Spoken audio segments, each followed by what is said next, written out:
Just turn it upside down. Just turn it upside down and shake it. All right. I started the show already. What's up, good people? What's up? What's up? Hope everybody is doing fine today, getting things started. Sorry I'm late. Had to take care of a few things as usual. And now we got it. Yep. Thank you.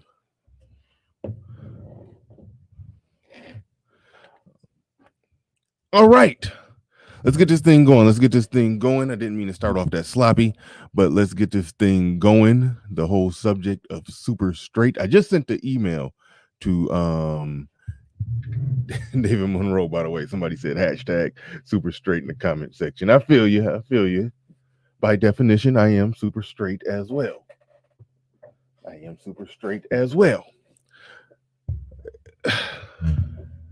But I was wrong. And I'm going to talk about how I was wrong about some things when it came to the whole movement, when they were fighting for their right to get married. I was like, yes, they're people too, man. So yeah, I was in support. I was in support of it. I was very liberal back then, but I was still in support, and I still support it. But when people were saying that you give them an inch, they're going to take a mile. Next is going to be this, and next is going to be that. Then the sky is falling, and then they're going to have transgender story time at the kindergarten classroom. And I said, you all were crazy. I have eaten those words. You guys were not crazy. My head was in the sand. Some things have gotten ridiculous, and it's just keep going. It's still going. But we're here. We're here now. We will be joined by the Hoodservative. You know, he has some commentary on all of this. I did a long pre-show intro today, but we still plan the intro as we wait for more people to come on in. So make sure you strap on in, get ready. This is the Grown Man Hour with your host, Bernard Riley. We'll be joined by the Hoodservative. I can't wait to hear what he got to say on this ridiculousness. So without further ado, let's get ready. Let's go. Let's get it.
Peace, folks.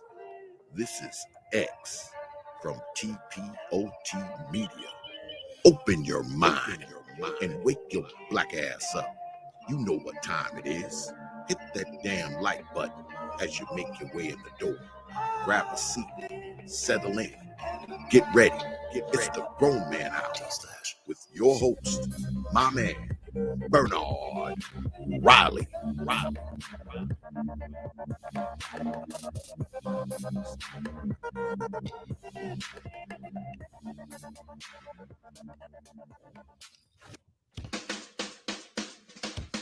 Hey, what's up, everybody? This is Mumia Obsidian Ali.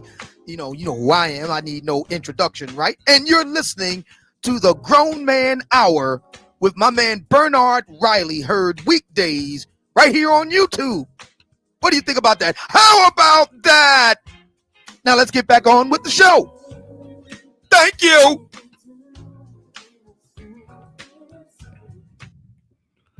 All right. What's up, good people? Back in the building. Y'all saw the intro. Y'all see my camera a little crooked today because it looked like if you put a ball on that part of the counter, and it would just roll all the way down over there. So camera's a little crooked today, but that's no big deal. We're gonna deal with that. We're gonna work through that and work around that. But this is one of my favorite guests to have on the show. I have a lot of different guests on the show.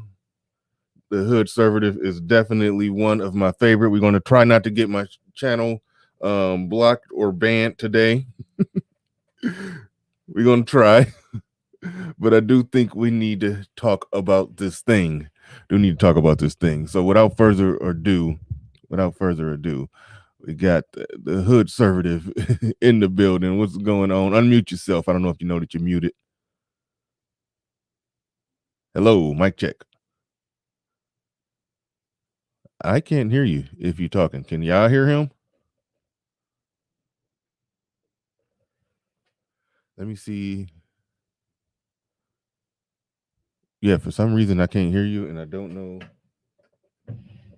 Well, no, my sound is good. I could hear my intro.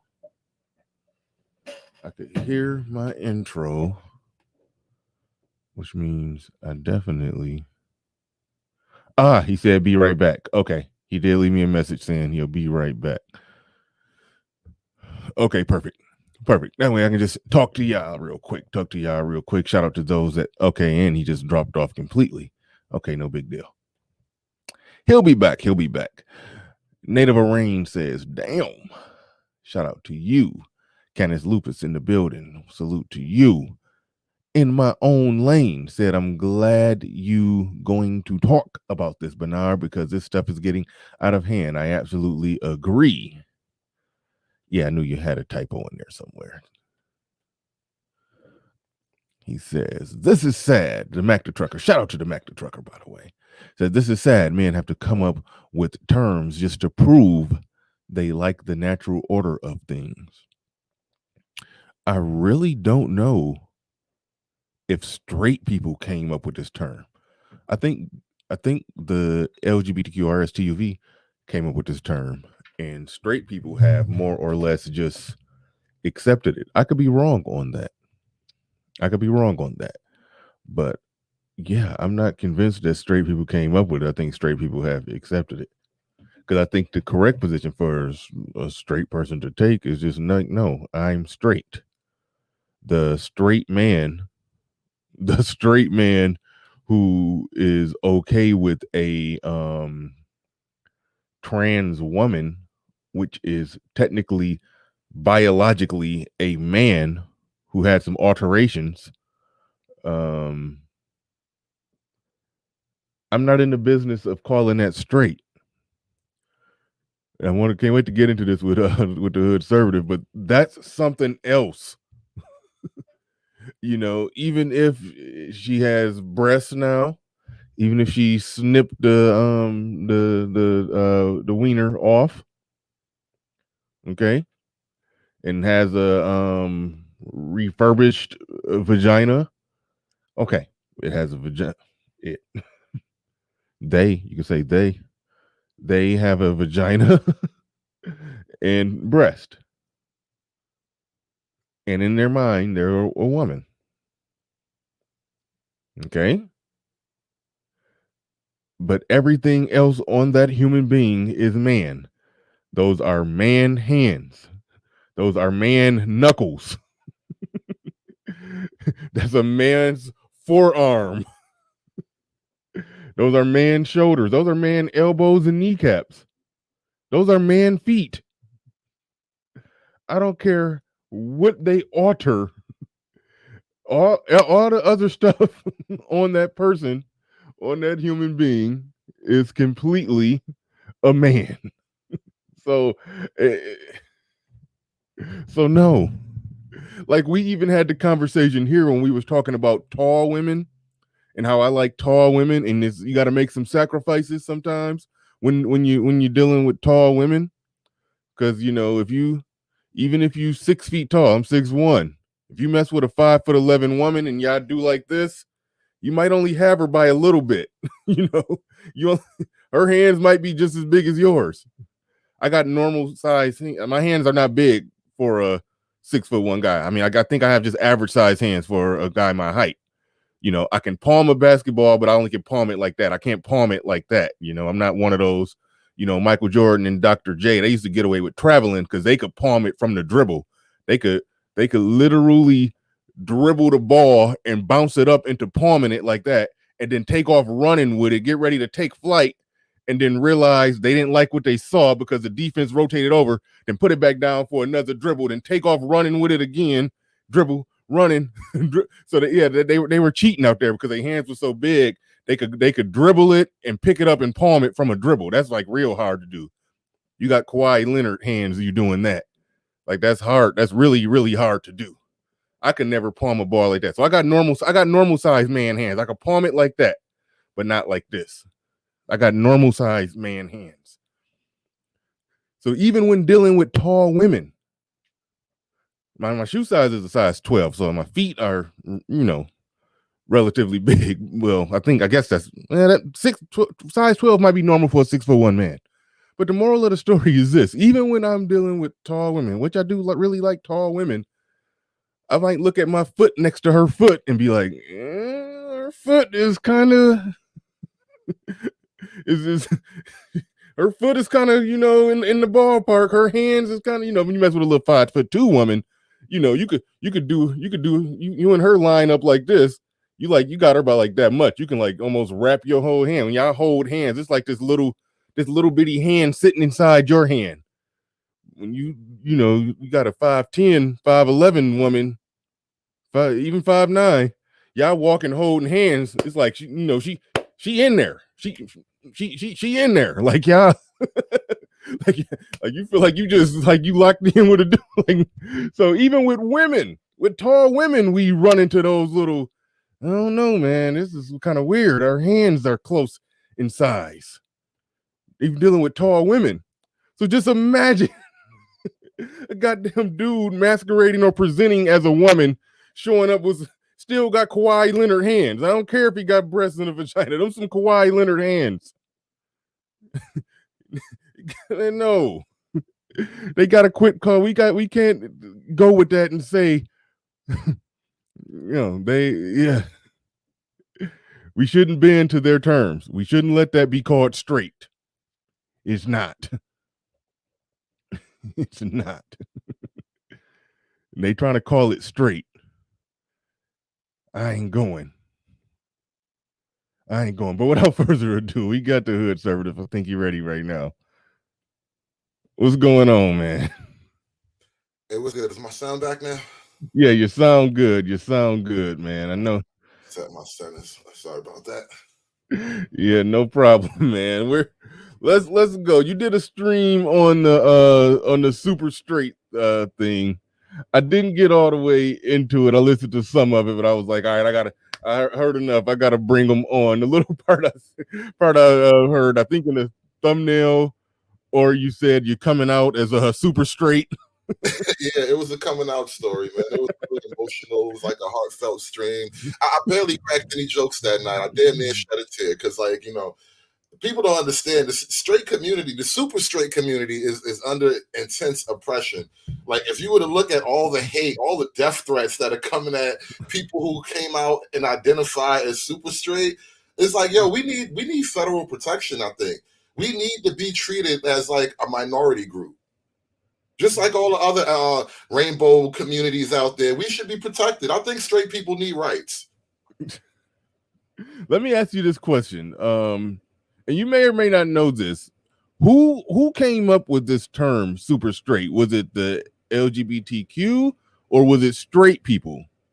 All right. Well, let me be really blunt about how the whole thing is really shaping out. It's totally a meme. It started out as basically a troll against, I guess the whole LGBT community, but obviously the trans community directly. But it's a troll the whole thing, because if you can create all these your random cornucopia of genders every day, there's a new gender falling out the bag, then why can't straight people create a gender? So like gender rather, but a sexual identity, I guess you can call it. Yeah. But I actually have the video, and it started out with a kid. That's what makes it fucking great. And I think the kid, like I think he's actually getting death threats and all that stuff. His mom had to like I don't know. It's a bunch of crazy stuff. It's like there's rumors going around, so it's like I don't want to say too much on it because it's unconfirmed. But like this is what I hear, that he's getting like threats and all of that because he's come out now as a super straight member of the LGBTSS community. So so you put a SS after the the well, LGBTQ. the SS before. Either way, though, they throw that shit in there just so you know. Listen, we're here. We're not queer. Get used to it. Like that's how they doing it. That's why I love the whole concept of it, because like you got to embrace the culture war, man. Like people want to ignore all of this weird stuff that's just percolating up to the surface. Like, are we supposed to just pretend like all of these 7-foot chicks are valid? Like, no, that shit doesn't work. And then listen, what is the whole point? Ask yourself this, right? I know it sounds creepy, but ask yourself this. What is the practical reasoning behind forcing everyone to accept that trans women are real women? What could possibly be the part? Like what do you really get from that? Like, I don't like where any of this is going. So there is this one kid who just came out with this little TikTok video, and he laid it out pretty like succinctly, and it just started this whole wave of online trolls and shit. And it just turned into this whole new thing. Like the meme has willed itself into existence, bro. That shit is hilarious, man. All right, so we're gonna play the clip of this kid. Everyday Valet says, "Hey man, I think the camera is crooked." Yeah, if I get on the air and I realize the camera is crooked while I'm on the air, it's just gonna be crooked for the rest of the show. Is what it is. I could get up and play around with it, but I'm not. But so that just is what it is. The Mac the Trucker says, wearing a dress with size 16 heels. Yeah, I don't know where they be finding them heels. I do not know where they be finding some size 14 heels. They man. But shout out to y'all for those super chats, and let's get the likes up. I don't even got my tablet not even charged, so I can't even watch the YouTube. Keep an eye on the YouTube feed, so I don't know where we at on the likes. But let's get the likes up, people. And the Hoodservative about to go ahead and roll this beautiful bean footage. Go ahead. All right, gotcha. Yo guys, I made a new sexuality now, actually. It's called super straight, okay? Since straight people or straight men as myself, I get called transphobic because I wouldn't date a trans woman. You know, they're like, would you date a trans woman? I'm like, no, why? That's a female. No, like that's not a real woman to me. Like I want real woman. No, you're just transphobic. So now I'm super straight. I only date the opposite gender women that are born women. So you can't say I'm transphobic now because that's just my sexuality, you know? Yo guys, I made a new sexuality now, All right, actually. It's called super. All right. I actually like the way he put it. And I see now that far as I can tell, far as I know, because I was trying to figure out exactly where it all started. But yeah, I'm just gonna assume that this is the guy who started it all. A kid on, was that TikTok or Twitter? What was that? Yo, TikTok is like some real red pill shit. Have you been paying attention to the red pill stuff coming out of TikTok? Like, bruh, these kids are savages. Oh Hey, man, you gotta watch this. good on them. I give it to him.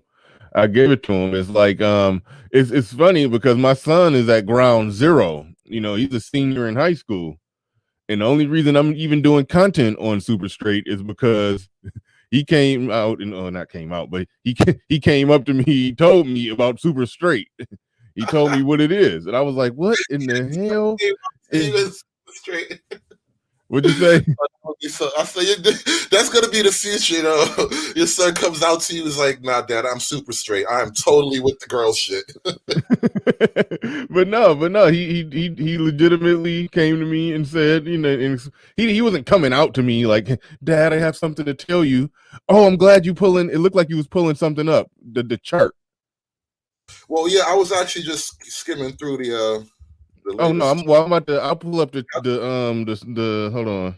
the chart. That chart is important for those that don't know. I want to make sure people really understand what we're talking about here, so they don't get lost in the shuffle. No, wait, that's not going to get it.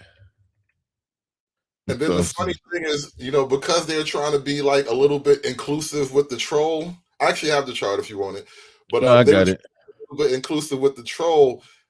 Now they got like super gays, super lesbians, like Yep. women who only want to sleep with natural born women. They're like, listen, everybody's banding up against this whole T community. Like this whole thing is just taking on a life of its own. It's just hilarious, man. Yeah, hold on. I'm about to get it. Oh dang, I see you got it down there, but I'm already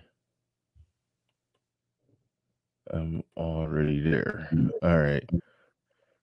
All right, so here's the deal. Hold on, let me get it.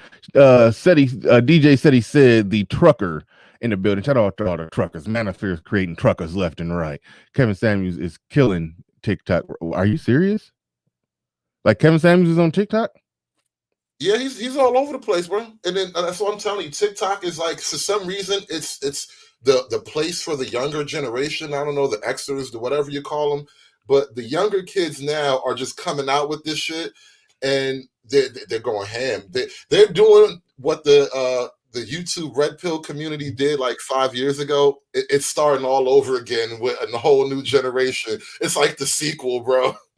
Yeah, that's wild. But shout out to said he said it's funny. My son actually like I never mentioned Kevin Samuels to him because by the time like my show, everything is in earbuds. There was a time when he could hear, like it was a time when they could hear some aspects of the show. It was coming out through the speakers on the computer or whatever. But like right now, it's like they can't. They can hear what I'm saying, but they can't hear, what anybody else is saying. That's even if they listen, because I'm on a different floor of the house. So he never really heard me talking about Kevin Samuels. So I was listening to a Kevin Samuels video, and Kevin Samuels had said something, and he and my son had laughed. So I just showed him the phone. I was like, "Do you know who this is?" And he was like, "Oh yeah," and he started telling me all the highlights. Like, so the kids at the high school know who Kevin Samuels is and know all, because like granted, the kids, they probably not watching the full show or nothing like that, but all of his highlights of when he just really just went in on somebody, the whole eggplant gate. My son knew about that one. He knew about the average at best thing, and he knew a few other highlights where Kevin Samuels just completely just savagely just tore a chick to tore to shreds and shattered her dreams. It's like little montage videos of that, and yeah, so the kids know, and the kids are on it, so that's wild. But yeah, I don't think we've fully begun to appreciate the impact of like a red pilled 20-something and under crowd. Like they're coming the gate already like, listen, these bitches is tripping and we need to be on some different shit. Like, I don't even know what that world's gonna look like. I just want to live long enough to watch it blossom, bro. Yeah, no, I'm with you. All right, so here's the chart right here.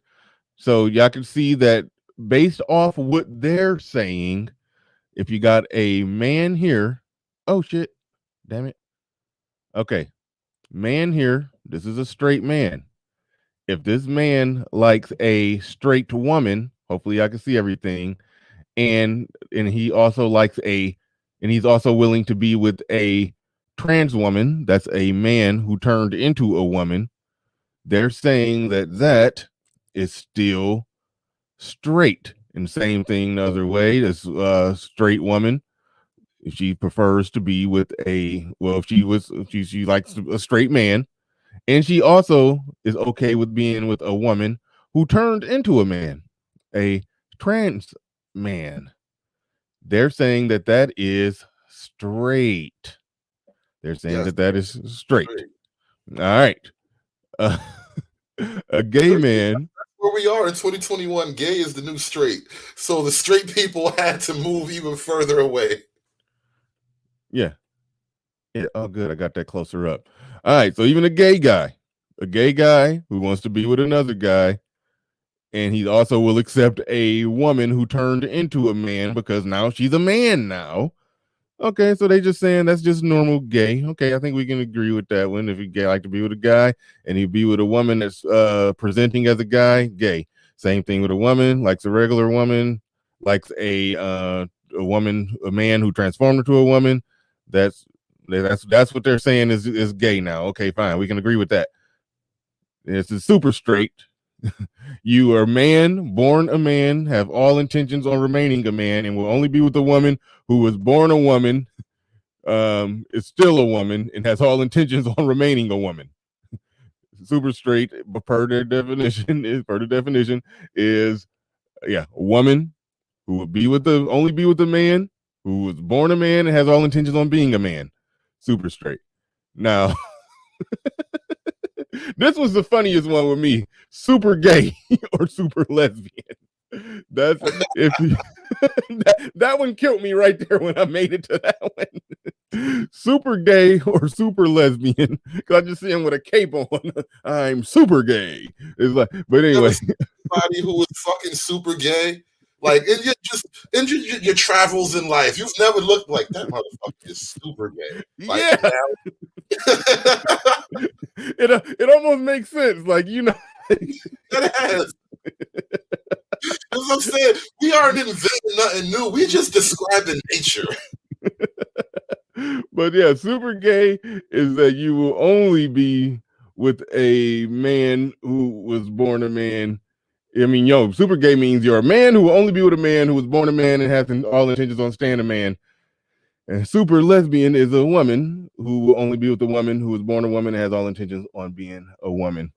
So, so if these people here are transphobic, these people here would have to be straight phobic if we're following the logic. But anyway, that's the chart for those who don't know exactly what we're talking about when we're talking about super straight in the whole works. Just to make sure that we're clear going forward. Now, I want to point out something to you. I don't know if anyone noticed this. This is a really subtle troll, but this is troll level genius right here. Now, pull it back up. No, don't take it away. My bad. Hold on. Yeah. If you notice, just look at the top two squares, right? The square at the top left and the top right. That's the pentagram versus the cross.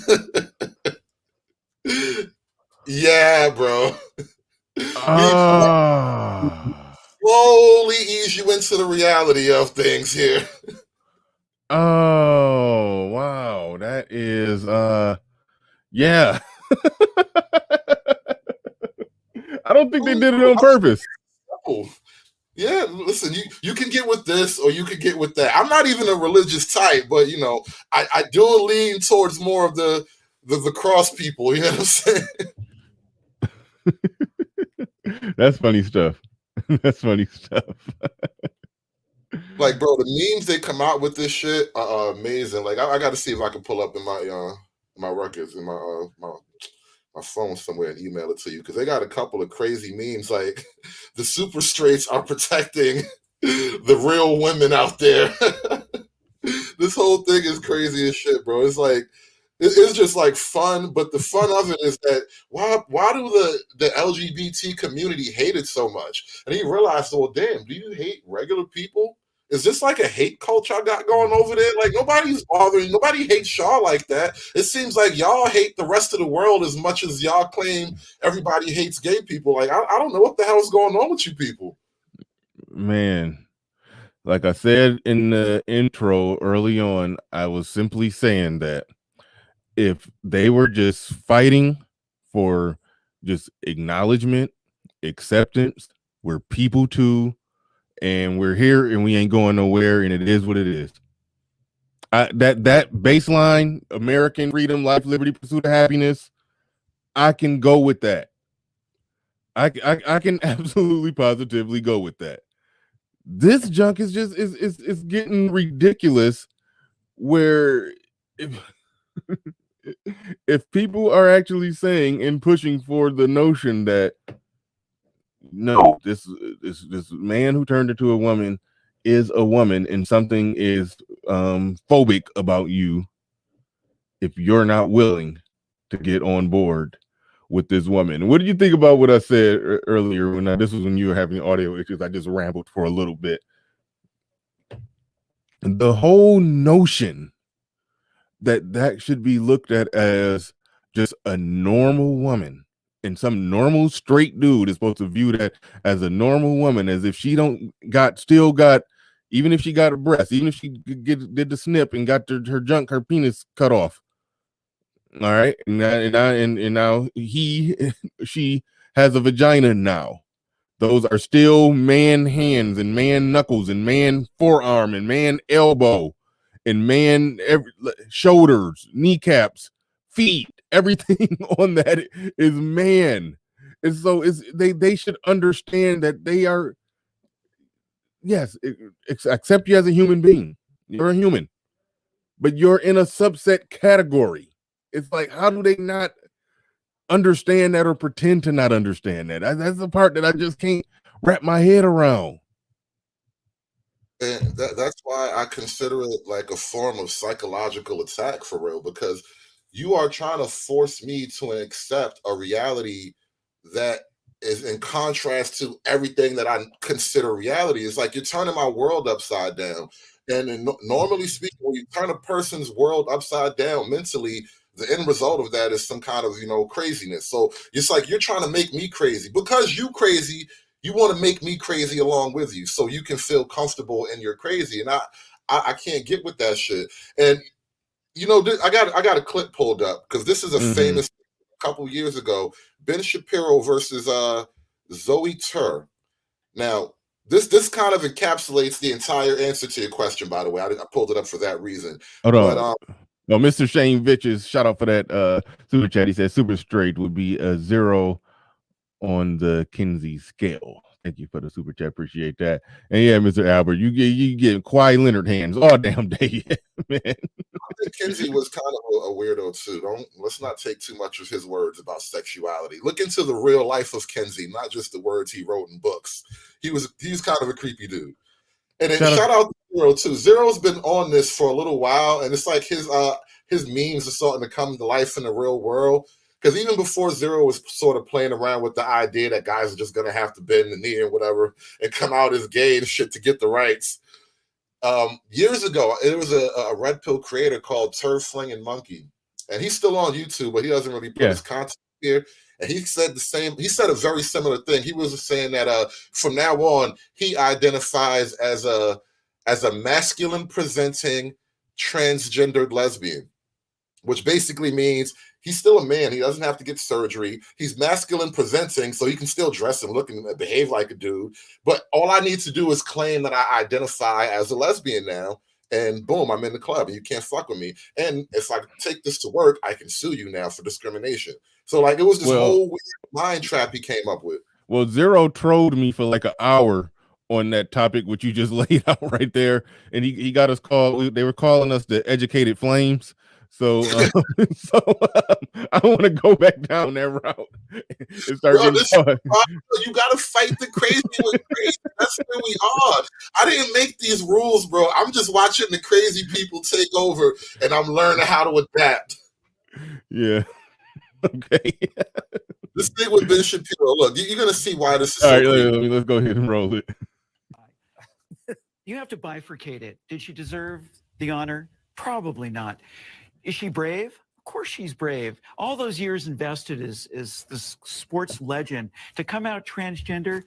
Transgender reporter, Zoe Tur, former Marine, I believe. Okay, now just keep in mind that's they're saying that's a woman and you're transphobic if you wouldn't date her, even if she has breasts and a vagina. Like I said before, you can see man hands, man chin, man jawline, man forehead, man brow ridge, man nose, everything. It's a fucking okay. All right.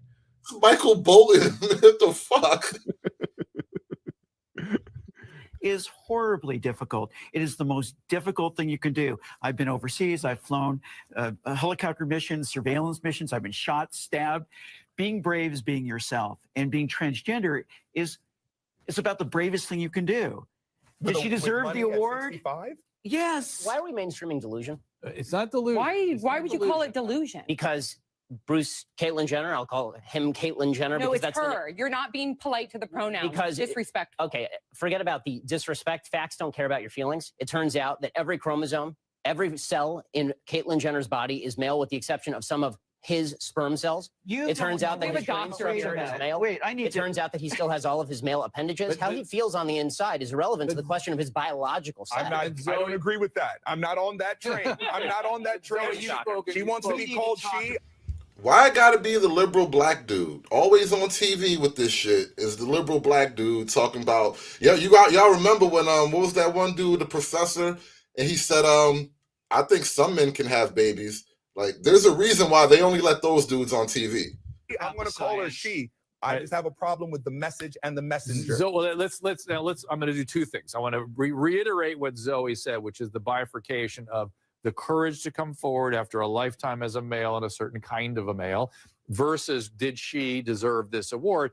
Listen, awards, what are award ceremonies except an opportunity to catch some eyes? Especially the S. So, yeah. It's like ESPN, well done, ABC. They did exactly what their job was, to attract eyes. They did it. That's what award ceremonies are for. But in terms of the science behind gender dysphoria, you're very familiar with that, Zoe. Very familiar. It's not about the chromosome. Excuse me, the chromosomes within We our both know nuclei. Yeah, go ahead. chromosomes don't necessarily mean you're male or female. Gender. With gender of course. Identity. Go ahead. No, so especially, but even so, you have a thing like Klinefelter's syndrome. So you don't know what you're talking about. You're not educated on Would you genetics. like to discuss the genetics? Or well, no, what no. are your genetics? Oh, wait, push So let's pause. stay away Push from the genetics pause. and back to the. He should have asked her, "Don't touch me." Please don't, because that's an aggressive move. Yes, he should have got full blown Me Too. No, could you not? He should have got full blown like he was being harassed. Don't be rubbing on my back like you talking to me. That's some shit. That's some masculine shit that men do that to women when they trying to holler but not trying to holler. I'm trying to talk to you about some normal shit, but I'm rubbing on your back like that's that was game. What the? You are establishing dominance.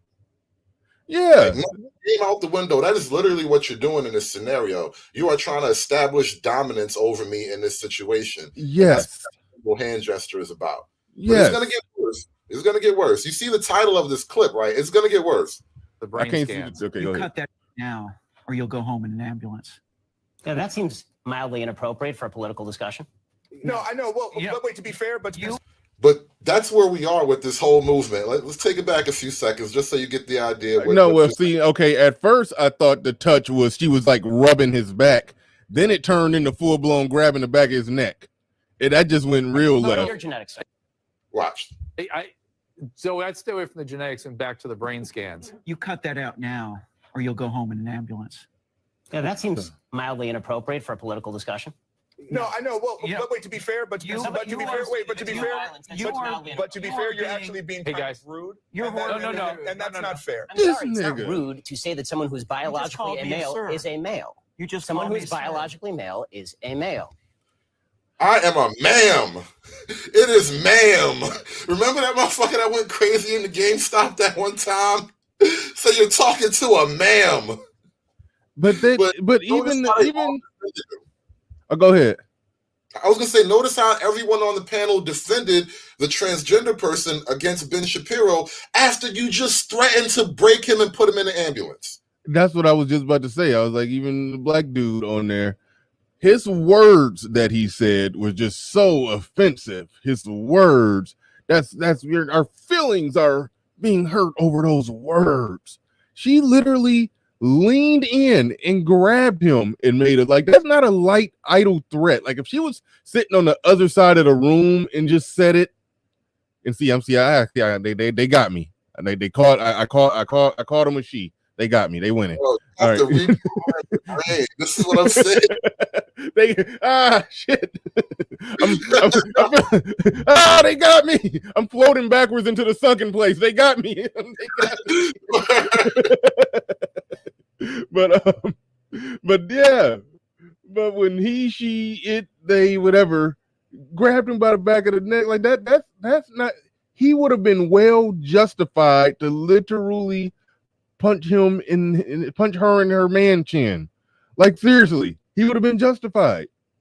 She grabbed him and made a threat, and everybody else just went with it.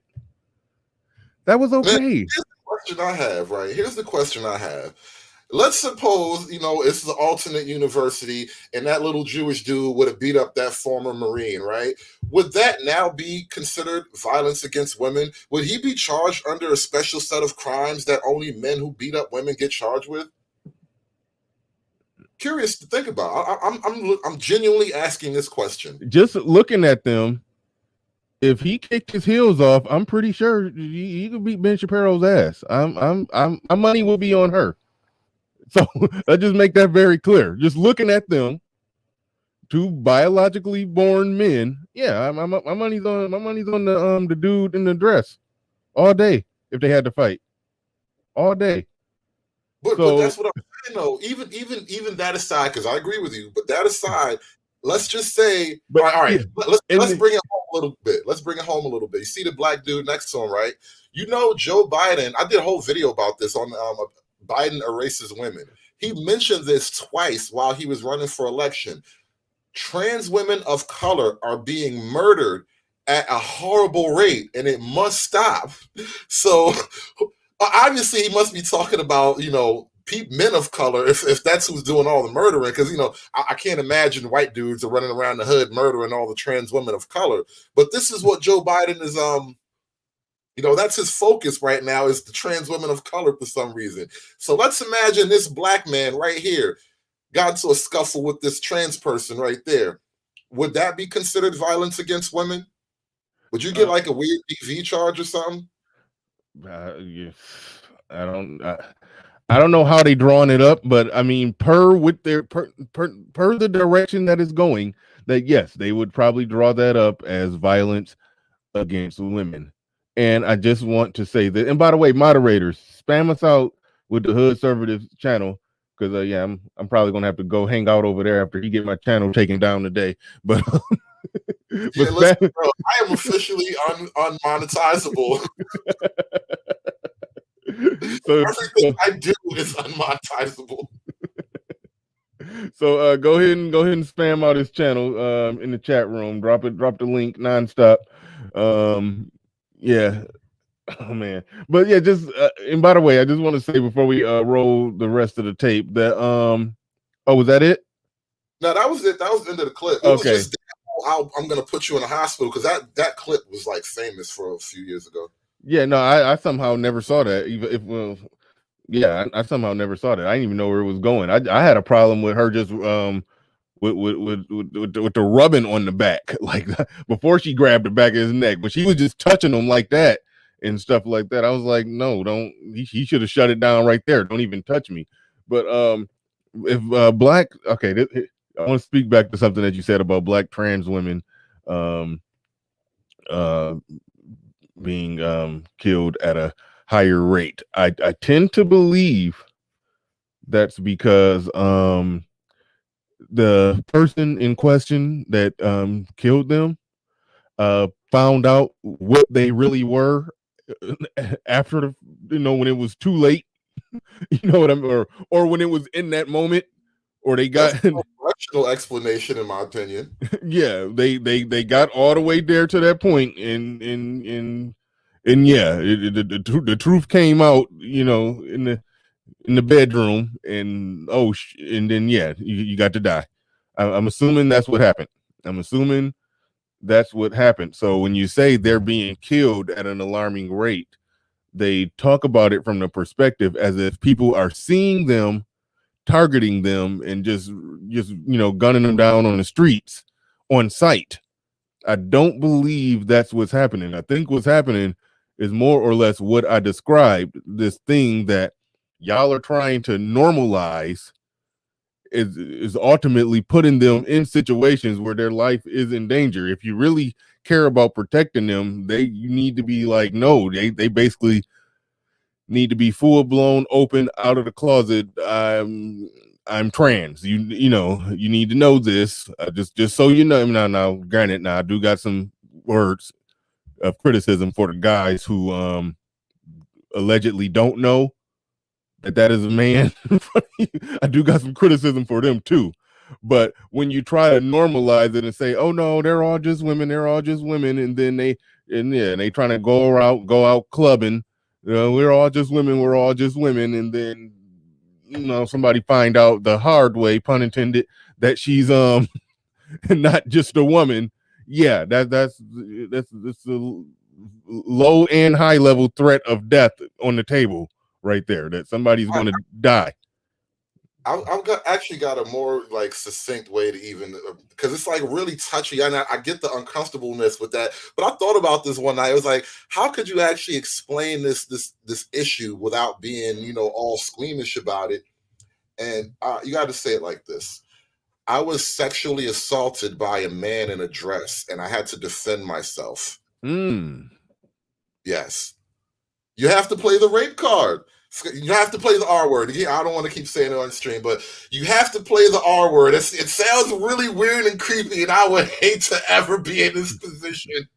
Like, I don't want nothing to do with that world. But I'm trying to all right, so how would you actually deal with that scenario? It's like, no, you have to play victim. He's like, no, this motherfucker surprised me and attacked me. I had no idea people in dresses could fight. Like, you have to totally turn this around. Like, it's so fucked up.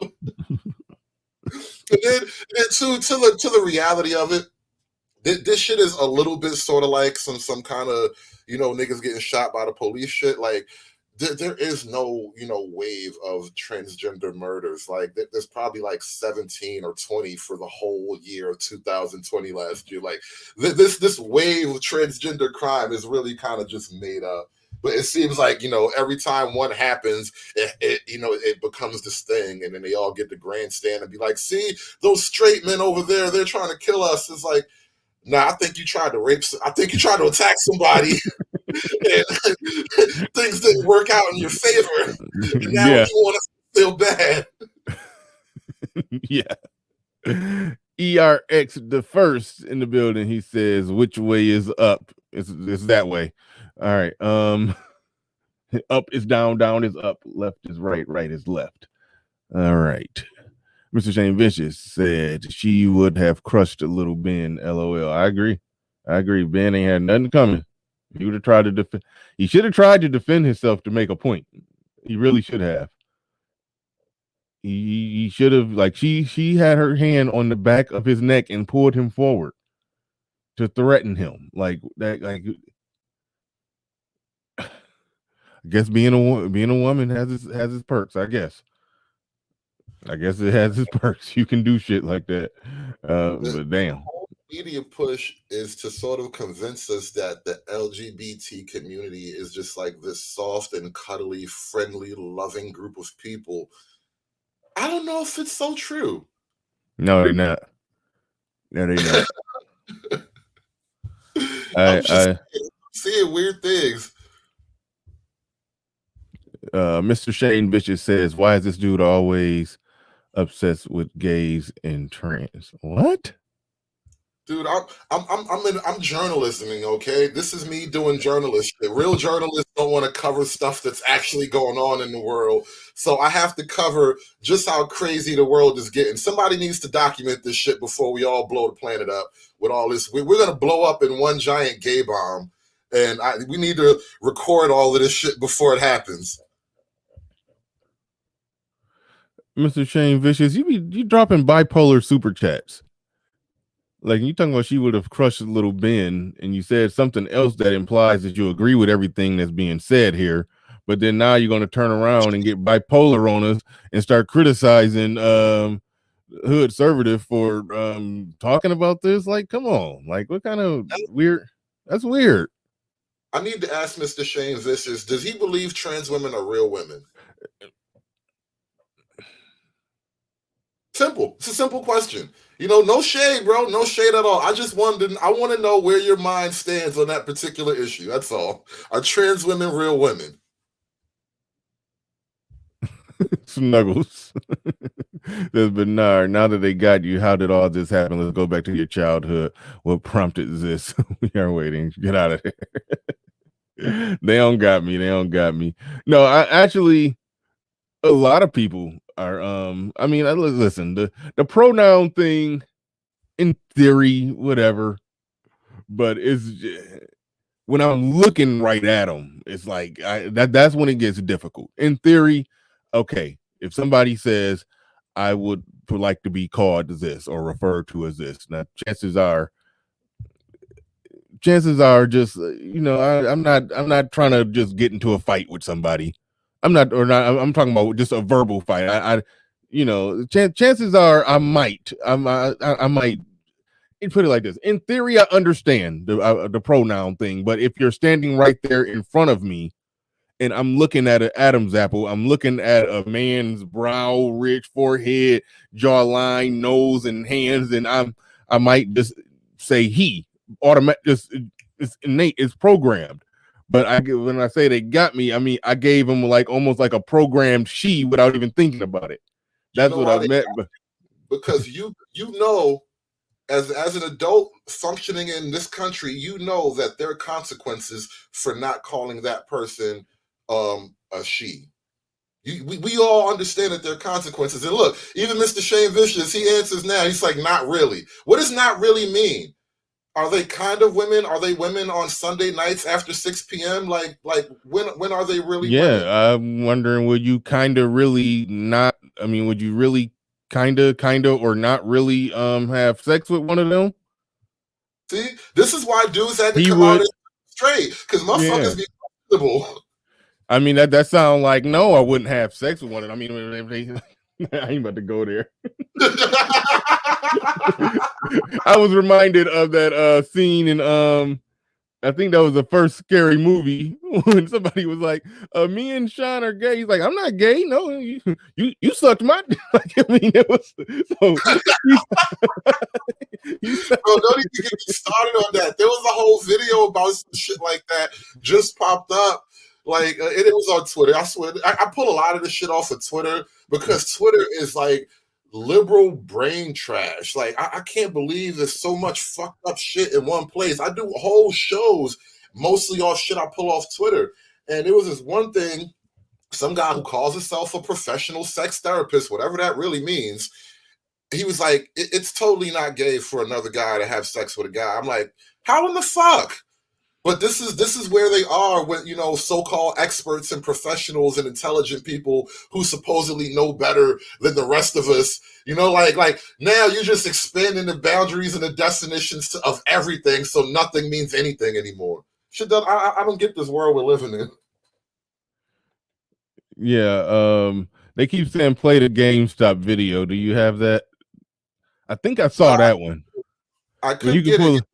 But hold on, what do you got up right here? Let's look at this. Shout out to Everyday Valet. Says LOL, you guys remember the GameStop trans guy?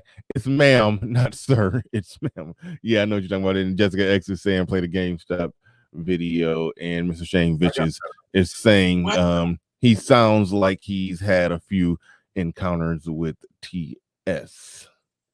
Sounds like you may have had. Here's the thing. I live in New York City, so encounters isn't the word per se, but you will bump into some weird dudes occasionally in New York City, and you will observe their like the National Geographic. You have to observe them in their natural setting and surroundings, and you're gonna notice all kind of fucked up shit. Like bro, I tell you what. There was a person in my old neighborhood, right? Trans, like, and it's weird because I remember, like, I had to stop doing that whole calling them sheep thing. But this trans person used to around my old way, and one day I was walking downtown, and like everybody in the building knew what was going on with the person. But one day I'm walking downtown, and I see a dude like rapping to him. I was like, I stopped. I did a double take. I walked past. I was like, whoa, hold the fuck up. And I just kept walking. I was like, wow, I can't save him. Like, how do I even like, oh God, listen, I don't even know what to do with this shit no more. It's just, you see it all over the place now. But this thread I just pulled up, right? Hold on real quick before we get into that, Mr. Shane. Hold on, let me make sure I don't got. Okay, that was some sound check stuff I was had to do. Thought that speaker was on. Ruth Jane Bishop says trans women think they are women, black women think they are queens, and the most educated, they can think what they want. I'm not interested in either of them. Okay. In a micro sense, yes, that actually makes sense in a micro sense. But content creators who report what's going on in the world and give social commentary on it do analyze ideas and who's right and who's wrong and what's making sense and what's not making sense. So it makes no sense when a commentator comes to a conversation to talk to people who by default talk about things on a macro level and say, hey, me personally, I don't care about that right there or this right here or that right there. Okay, and you shouldn't. And in a microwave, I don't either because I don't bump into trans people like that or have encounters with trans people like that. But if society is moving in a way that makes it possible, even remotely possible for transgender story time at the preschool, in a macro sense, people should care about that, analyze that, and speak about why they think that that is wrong. And wise man, I will go back through the archives and dig up your super chat. But yes, so Mr. Shane Vicious, that just shows just a lack of awareness of what's going on. And I think you understand what's going on. Otherwise, you wouldn't be in these chat rooms every day participating in these conversations in the way that you do if you don't understand what's going on or why people are having the conversation. So there's that. Now, this thread I pulled up, and I actually have Wiseman's super chat. I can read it for you if you want. But I have some quotes from some, I guess I could say, I don't know, well-known trans people, if that's a thing. But these some trans-identifying authors, and they're just some quotes of, and just to give you an intention of what they really want, like their vision of the world, and to answer the question of why this is an interest to me, it's because this is actually being encouraged from our highest levels of government. Why is it not of interest to you that the people you pay taxes to want to gay your life up? Just saying. It's actually going to happen, whether you like it or not. this will happen, and as fucked up as that may sound, this is going to happen. So I'm just sort of pointing it out to people who are, paying attention to other shit. Right. Good. Well said. Well said. Wise man in the building says, Brother Bernard, these things are trying to force themselves on society. Ain't nobody but Malik. Oh my goodness. Ain't nobody but Malik Yoba going to date these mutations. Hope this don't get your channel flagged. Peace. Black man. Right on. Good stuff. Good stuff. And I got my fingers crossed today. But oh shoot, we got Zero in the building with a super chat. I haven't read it yet. He probably is not trolling or anything. He said the best part is that hashtag super super trans. Super trans means they all have to only be in their own house of horrors with each other, but they're probably super phobic. What? I thought that's kind of, they already hate the super straight people, so by definition they're super phobic. You see how that all works in together? Once you figure out the rules, you can play the game.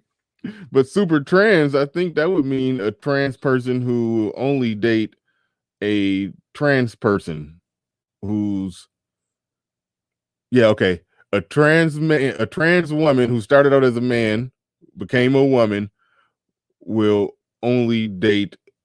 All right, I'm done. All right, you had it, lost it. I'm gonna bring it back for you, right? In Minnesota, right now, in the city of Minnesota, shout out to the George Floyd trial. There are 2 city council members who voted to defund the police last year behind all this Floyd shit. One of them is a tall black person who is a trans woman. So I assume that you used to be a tall black man and now you identify as a tall black woman, right? There's also another person on the panel, on the council, who is a trans man. He looks like a Latino trans man. So I assume you used to be a Latina and now you identify as a Latino. And I said this on a stream recently. I think the 2 of them should get together and try to work it out. They should really make a go at it. So, you know, they could be the example of trans love for the entire T community. And they could, and then everyone else, like, y'all could get in the house together and leave all of us the fuck alone. Like, I think that is the model right there. The trans men and the trans women should just form some kind of, like, you know, alliance, and you know, everything will play itself out. All right. Mr. Shane Vicious back in the middle. Another one. He says the lady don't do the protest too much. The lady Don't protest too much. He's quoting Shakespeare on me. Dude, Don't- you're the one spending all your money. All right. He lost me a little bit on the Shakespeare, but all right, cool. No biggie. G Dizzle, he says, what's worse than ma'am encounters are states that allow ma'ams to change their sex on their birth certificate. Oh, that's just, oh my goodness. I didn't know that was a thing. I heard about that, but I didn't think that was going to get taken seriously. They can change their sex on their birth certificate. Be careful, single men. That's wild. That's wild. SKC says, where's the trans into the night video filmed in Cali? He's just X years old. Leave him alone, they say. I don't even, what's the reference? I'm lost. Help me out. There is a song by oh god, it's this dude named Benny Mardones, and it's this old song called "Into the Night." And on its own, the song is like kind of sounds okay. It's kind of a nice, sweet sounding song, but if you listen closely, it's totally some pedo shit. Because the very first lyric, and even there's a video to the shit. When I played the video for on my stream, I think SKC was watching that shit one night. But the video starts out with like this like 45-year-old dude knocking on the door, and some girl's dad opens the door, and he's like, she's just 16 years old. Leave her alone. And so like the whole song is like this 40-year-old man trying to sing a love song to a 16-year-old girl. He's like talking to her outside of her window. He's got his rape van. I keep saying that shit. He's got his van parked outside the window and shit. Like it's all fucking creepy. And then the chat section, I mean, like the comment section below the video is hilarious. But it's like some old school. It's like a real old school song. You got to pull it up and watch it. For what it's worth, and you can't find this song well, you probably can find people doing covers of this song on YouTube. But Garth Brooks had a song called "That Summer" that was basically about a woman, a widowed woman, seducing some teenage boy. That was, I mean, he made it sound personal, so I guess it was him. It was he made I used the R word myself. He made it was the number one country song for a long time in the 90s. It was a statutory rape country song. Yeah, but anyway. Wake Up Maggie.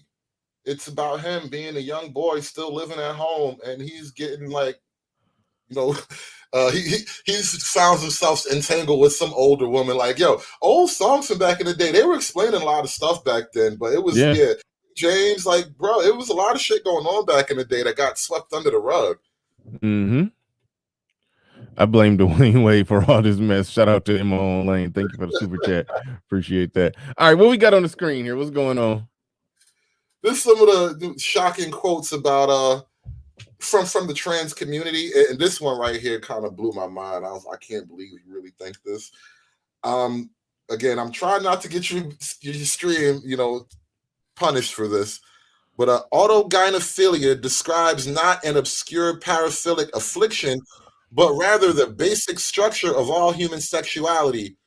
The assimilation of any erotic image is by nature female. To be female is, in every case, to become what someone else wants. At bottom, everyone is a sissy. The asshole is a universal vagina through which I can't even say this shit.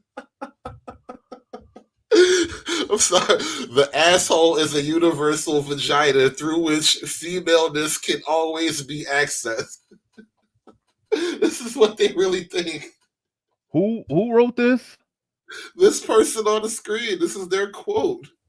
A trans-identifying academic and author. So when you hear that term academic, that means they teach young people. You're teaching this to young people. Bro,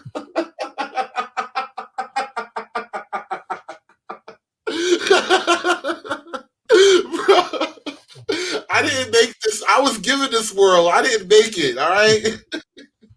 The This is where we butthole. are. The butthole is a what? Let me. What did I say? Is a universal vagina. A universal vagina. Man, we gonna be in some deep shit. Pun intended. Bro, I didn't make this. Is what All they right. did in the world.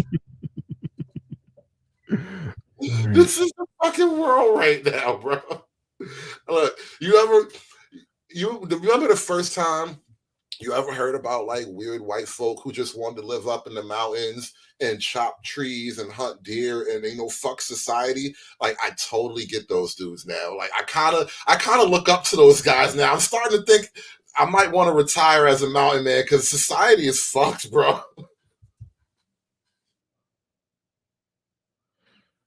Oh man. Man, this is wild. Okay, anyway, Mr. Shane Vicious in the building with a super chat. He says, I'm researching Litecoin while this dude is researching trans women for his YouTube channel. By the way, just put that in there. And homosexuals. I guess we all have our interests and things that we inspire passion. Mr. Shane Vicious, I'm sorry you're trying to protect them from criticism. Like, why can't you laugh at this shit? Like, I'm sorry, Shane Vicious. I'm sorry. You on Maggle mode. You maggling out for trans women. You are trying to protect them from criticism. This nigga is tranny caping. Bro, why? Just take off the T cape. The world will go on. If some transgendered person sheds a tear, life will go on for everyone. I promise. Yeah. This. Yeah. I mean, you asked him, do he think they're women, and he said, kinda. And now he's I mean, that's the typical deflection tactic. Y'all should be talking about this. Like, that's Bro, and remember, listen, the last guy in office, you had to get him out of there because he was a racist. You heard one time he might have whispered the N-word to somebody, so he had to go. Well, you get what you fucking deserve. Wise man in the building with a super chat. I appreciate that. SKC, stop laughing. Nothing is funny. All right.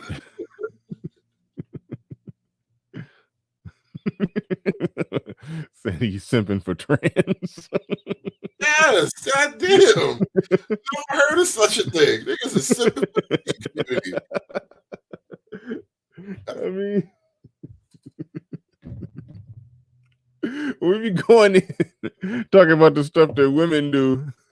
Undoubtedly, it's always a woman or some guy that's trying to deflect, say, y'all should be talking about business. It's like that's what he's doing. Yo, you know what's so funny too? Speaking of chicks, like, and I actually had this conversation because, like, I'm watching the world play out around me, and I had to point out to a couple of chicks I know, it's like, yo, I think them dudes is coming for your spot.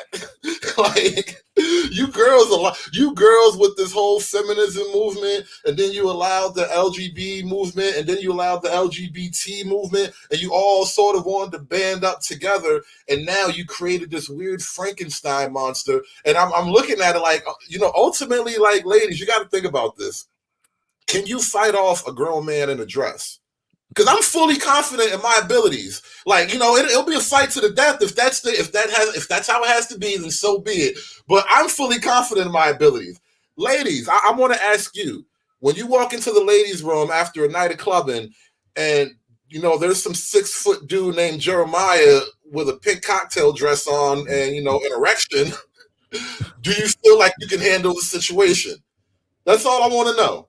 Hey, plenty of women. There's videos on the internet to prove it. Plenty of women have thought that this sassy feminine guy they thought they could beat him in a fight. He was throwing some some weird, uncalculated, girly looking punches, but it was a lot of wind and power and might behind them little girly punches. Like he was just, man. I've seen some gay dudes whoop some women's ass.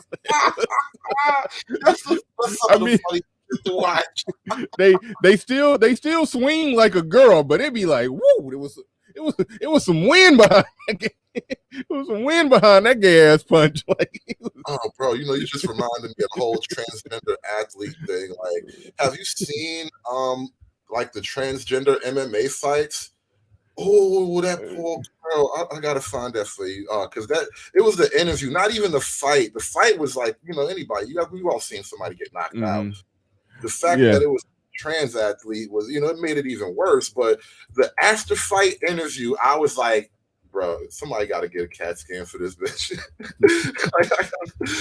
I need to see if I can find that interview again. That shit was Black Wolf Inc. says, send me an email after the show, Captain. Salute. You got my email, you sent me one. I mean, maybe you lost it. I'm sure I still got yours. I'll send you one. But Mr. Shane Bitches says, you know, good and well that I don't simp. Okay. I go with you. I go with that. All right. that was weird. I mean, somebody said he was simping for trans, and I highlighted it and read it because I thought it was funny. But he's saying he don't simp. Okay, he says you do. Well, he tricks. There's nothing wrong with that, by the way. Anyway, Infinity MFG says, I see Super Straight as inevitable. This is a pushback to all of the word games. See the Malik Yoba interview on The Breakfast Club. Yeah, that was weird. I've sort of X'd that one out of my memory, but that was weird. Shout out to Pablo. He says, gay dudes can fight. They used to be fighting a lot in the hood because they keep up drama. Yeah, makes sense though. Yeah, you got some more quotes from academia. Oh yeah, there's one more that's just right here. This fucking Aladdin looking motherfucker up here. These days, the narrative is that transgender people will come into bathrooms and abuse little girls. The supposed purity of the victims has remained stagnant. There are no princesses. Little girls are also kinky. Your kids aren't as straight and narrow as you think. End quote. That is from this fucking demon right here, a trans activist and writer. So this is the world that they're slowly trying to push onto all of us non-suspecting, normies, right? All the unwoke people. So when you ask why I look at this, I'm just saying, if you have children and you want your children to grow up in a relatively decent world, you might want to know about all the future threats on the horizon. That's all I'm saying. Make of it what you will, gentlemen, but this is what's on the horizon. You ever watch Lord of the Rings? Like I have made a whole fucking joke about this on my stream, but it's like the age of man is over. Now is the time of the orcs, and we are about to be overrun by the fucking army of the Dark Lord. Oh man, this is wild. Yeah, go easy in the chat room. Yeah, even though that is funny, that don't root me, bro. That is funny, but yeah, go easy in the chat with me. We already saying enough to get me taken down, so yeah, go easy. Somebody says straight ERX. The first says straight black pride. Thank you very much for the super chat, man. This is wild.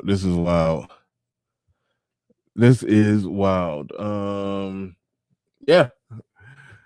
All right, so we hour and 14 in.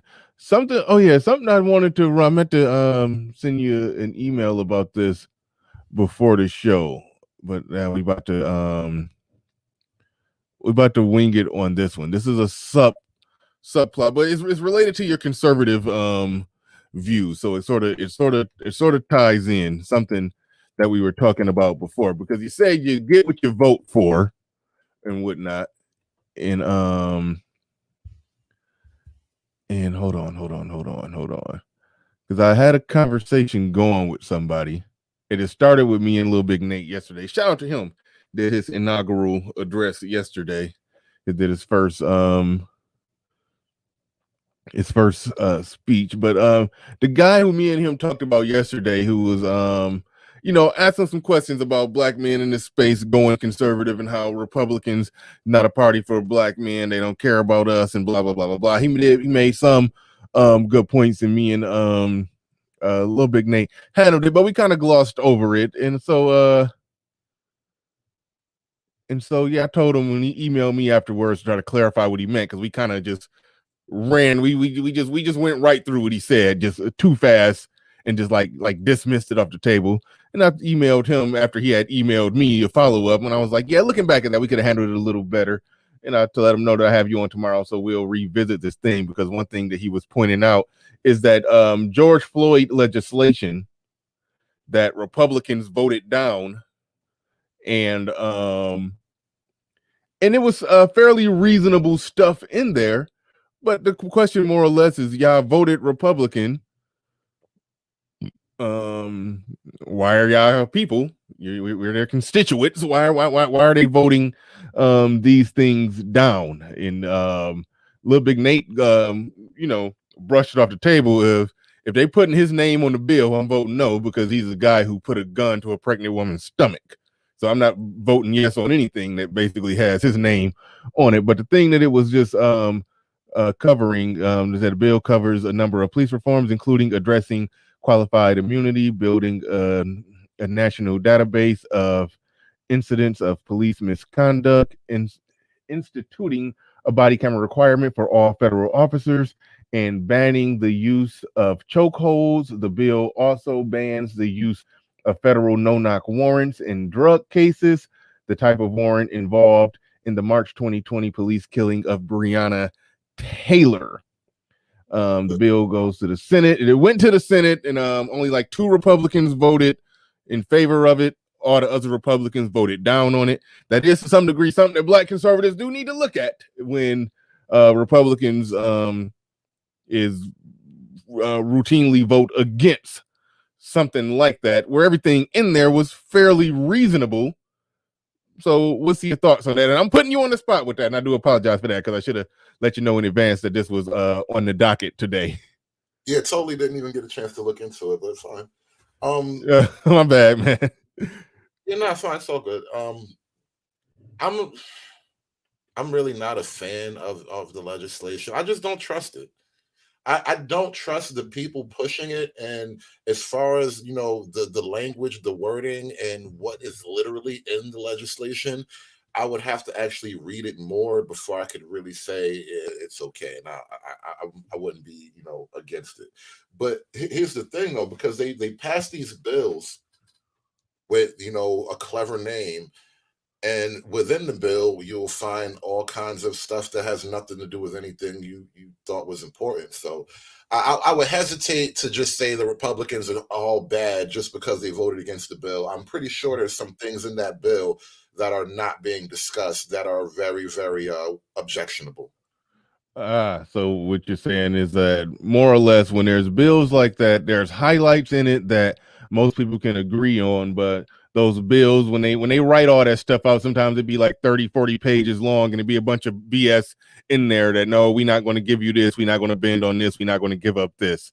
And so scrap the whole thing, come again, in other words. The best place to put a lie is right in the heart of the truth. And that's how these bills work. They will give you all the fluffy stuff that makes you emotionally satisfied, but then there's some poison pills in it so their rich friends can get some money or whatever. All kinds of shit works that way. It's with these bills in government. All right. And it was one more thing. This one, well, hold on, wait. Larry Mallory says, why don't women, they actual women? Why don't I think you mean why don't women date actual Women phobic. Thank you, Larry. We appreciate your super chat and whatever it means. Says proud Cater Drew says proud of you, brother Riley. Thank you, man. I appreciate it. Somebody else said something. No, I think that was it. And let's see. And now this was the part that now this part kind of bothered me. He says, and this is what D Quinn, who's been in the chat and whatnot. This is what he says. He says, police reform is a perfect example of an issue that disproportionately helps black people, whether they are criminals or innocent citizens. Philando Castillo and Breonna Taylor, for example, were both completely innocent. This is where they jump out the window. So for one, the whole Breonna Taylor thing, it was not a no-knock warrant. That shit was out in the trial. Like that has been established fact already. So we're running with a narrative and we're writing a law based on a false narrative. And then you ask me why I don't trust this shit. Yeah.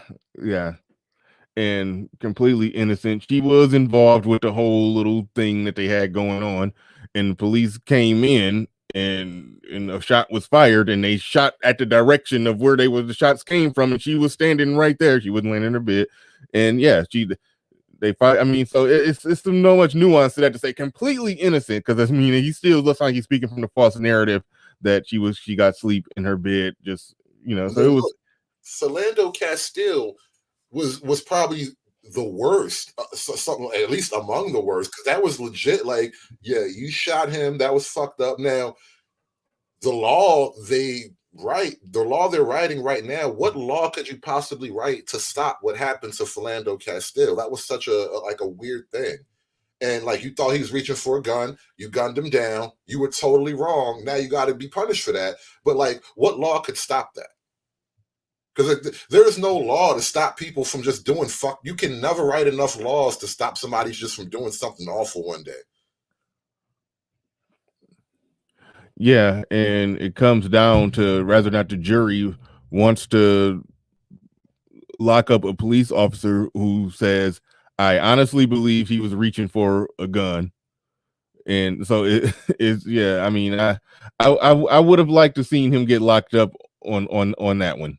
I would have liked to see him get locked up on that one. But there was a video of his girlfriend explaining what happened and how he was reaching for his wallet that he was sitting on, and he was trying to move around. Like basically, the gun was stopping him from. So it's like he was trying to like move the gun so he can lean and rock up. She basically explained that, and then the guy just and just start shooting, and got scared and started shooting, and it was a stupid situation that I don't know what law, I don't know what helps or prevents that from happening. So yeah, it's a goofy situation. I don't want to use the word goofy. It's I don't know. It's a messed up situation. But this is so going on with the email. The last thing he said black conservatives more than likely voted for these Republican House of Representatives. This bill helps you as a black man. You are their constituents. So why don't they want to serve you and support this legislation as they promise when they ask for your vote, black Republican? Because it's a myth that the police are just out here hunting. Are they like culling the black population? Are they out here just clipping off the weak and the infirm like lions on the prowl? Is that your supposition? Is that what you think of black people in America? We're just all being chased through the streets like runaway slaves. Are there still runaway slaves in 2021? Don't see how that helps me. So yeah, I mean, he's speaking from the liberal perspective that that people who are voting Republican are typically not voting Republican in the same sense for the same reason that liberals vote for what they're voting for. Like I don't think you voted Republican saying, please give me this this piece of legislation that's going to help criminals or going to help this or help that. I don't know if that's the reason why you vote. Black people who vote Republican vote for completely different reasons than why liberals vote. But it sounds like he was looking at it from that perspective of how they think and how they vote. Like if we are voting, like please change these, reform these things. That's what we're voting for. You asked for our vote for that reason. We voted for you because we thought that you were going to fix this thing that Black liberals complain about. That wasn't what most Black conservatives were on when they voted conservative. Look like you got something else going on up right there. What's you got going on right here? Let it be said that, despite what you think of the manosphere or what you think of me personally, I actually do want to defend Black women. I want to see Black women not get their heads cracked open by dudes, a lot bigger than them with breastises. You know what I mean? I think Black women should be protected from this kind of fate. And I want to show you the after effects of an unfortunate Black woman who had an encounter with a trans person in an MMA match. And sorry, the video is not the best quality, but you'll get the point. But first, Erica, I want to, you did just get kneed to the chin just 7 days ago. First off, how are you doing? That looked pretty brutal. I feel fine. I feel great. You feel fine. I know that if... Yeah, I should have played you the first clip of when she got her chin rocked and she was fucked up. But I think she's still got some brain damage. If you're an MMA fighter, you're pretty tough. But I wonder what you think in the wake of this. At the time of the fight, you didn't know that Fallon Fox was born a man. Now you know. Do you think it was unfair that you didn't know that at the time? Unfair that I didn't know, but it didn't matter that she fought me. You don't think it matters? You don't think that this is something that should have been disclosed? Well, I felt that the information should have been disclosed to me ahead of time. Why do you think that that's important for you or any other opponent of Fox's to know? So we are aware and be able to be better prepared for the situation. What do you think you need to be better prepared? Hey, you can't be a man out there, win, and then showboat. That's the face you make when you knock a bitch the fuck out. Totally legit. There's nothing wrong with this. What world do we live in? A man can knock a woman out in front of a crowd and then do a dance afterwards. I love that move. I swear. No, don't show the knee again. Don't show the hit again. I don't want to play that again. No, I'm just showing the little. What do you think you need to be better prepared for? Yo, bro. How is this okay? Like, how am I the bad guy here? This is what I'm saying. Like, why am I the bad guy? All I'm doing is laughing at this obvious crazy world we live in. Mm-hmm. Well, just knowing that, help me here. Just what she's trying to say is just knowing. Did you catch that part? Her brain is broken. That bitch fucked her brain. She cannot function anymore. Listen, you gotta go back and pay attention. She's like, I think she's about to cry. And then she goes, help me here. And he had to step in and take over the interview. Like, bro, she fucked you up. I'm slipping again. That nigga whipped your ass. Well, just knowing that. Look. Help me here. Just what she's trying to say is just knowing that what you're getting into, And you not scared. having any. That's the worst part about it. This dude beats you up and you scared to tell. You can't snitch on him. You can't talk about it. Because if you talk about it, they're going to fire you and call you a transphobe and you can never work again. This is high-level bullying, bro. Like, dudes, I think this is how you defeat feminism. We need a few brave men Shout out to Zero. He was right. We need a few brave men who are willing to take one for the team and go on the other side and just start wrecking bitches. That is how we end feminism. It'll only take like 6 months to a year. I'm talking about boots on the ground in a neighborhood near you. All right, we can end this in 1 year. But y'all niggas are scared to be women, so you can go out there and beat these bitches up fairly. Yo, this shit is amazing, bro. How do we get here, bro? How the fuck did we get here? Disclosure of something of that nature, it puts a lot of stress after the fight, obviously, as this story's breaking. But it's something that the managers know that they should disclose, and which they didn't. Now, I feel like they set poor girl up. She thought she was fighting a real vagina. She thought she was going in here, vagina versus vagina, and you come out here with all this ball strength. Like, come on, man. Like, that's literally what she said when she got knocked out. Come on, man.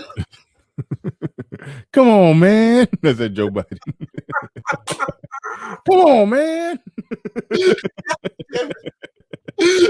Listen, all right, listen. Right now, I apologize for whatever happens to the stream. You might want to take this stream down. Yeah, it's coming down. Show. It's coming down. Ain't no question about that. No ifs, ands, or buts. Malcolm in the Middle 87 says it's already laws on the books for all this stuff. They have a different set of laws for blacks. Law enforcement allow Proud Brothers to join.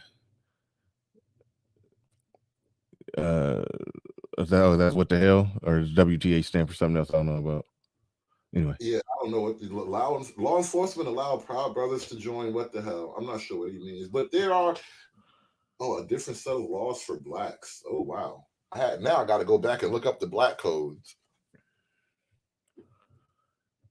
I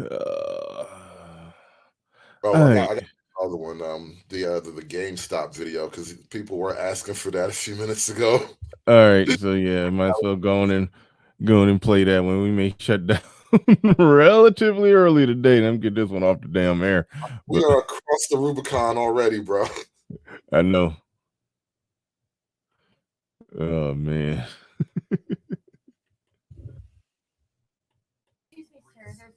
And this looks just like the dude that threatened Ben Shapiro. That's what's so fucked up about it. I swear you look just like the dude that was going to put Ben Shapiro in the hospital. Excuse me, it's ma'am. It is ma'am. I'm sorry, the ma'am that was about to put Ben Shapiro in the hospital. You are right, it is ma'am. Excuse me. You need to settle down and mind your business, okay? Ma'am, once again, ma'am. I said both of you. No, you said sir. Once again, it's ma'am. I actually said both of you guys. It was general. Right beforehand, you fucking said sir. Sir? Okay. Take it outside. If you want to call me sir again, I will show you a fucking sir. I apologize. Motherfucker. I apologize now. I need your corporate number. Because I'm going to call them and talk about how it's misgendered several times in the store. I need your corporate number now. Get it for me now. I'm going to ask you to calm down and stop cussing. Give me your corporate number. Well, I'm going to ask you for the 5th time to stop calling me a man, because quite clearly I am not. And I apologize for that, ma'am. I will get you that number. Is that okay? Yes, get it for me now. I'm asking you to stop Get it cussing. for me now. I'm not cussing. I'm not cussing. Okay. Get me the damn number now, please. Ooh! Ma'am, I apologize. Ooh! I apologize. What the fuck is that? Right now. No, you're just gonna keep bumping your gums. You're just gonna keep bumping your gums and disrespecting trans people in this store, which I plan on telling the entire LGBTQ community. You're going to lose money over this. Now, this is my one question about the whole scene, right? Is that part where he was like, "You want to see a sir? I'll show you a sir." I'm like, right. Did you just transition?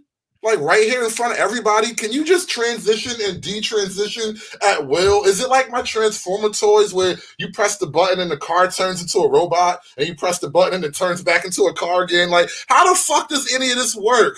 I don't understand what's going on here.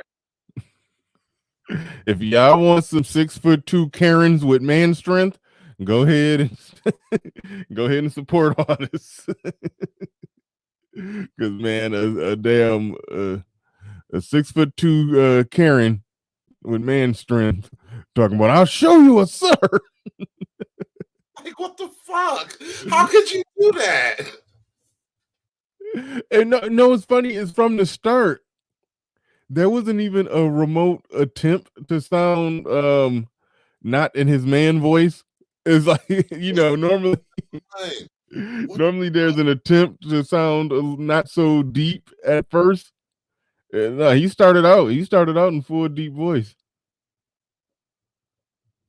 Like that was wild. Oh man, look. That It's like sometimes you don't even know what to think about this stuff. You just watch, and it's like it's like watching something from an alien planet happen. Like I don't even know where to begin. But this is the world, y'all.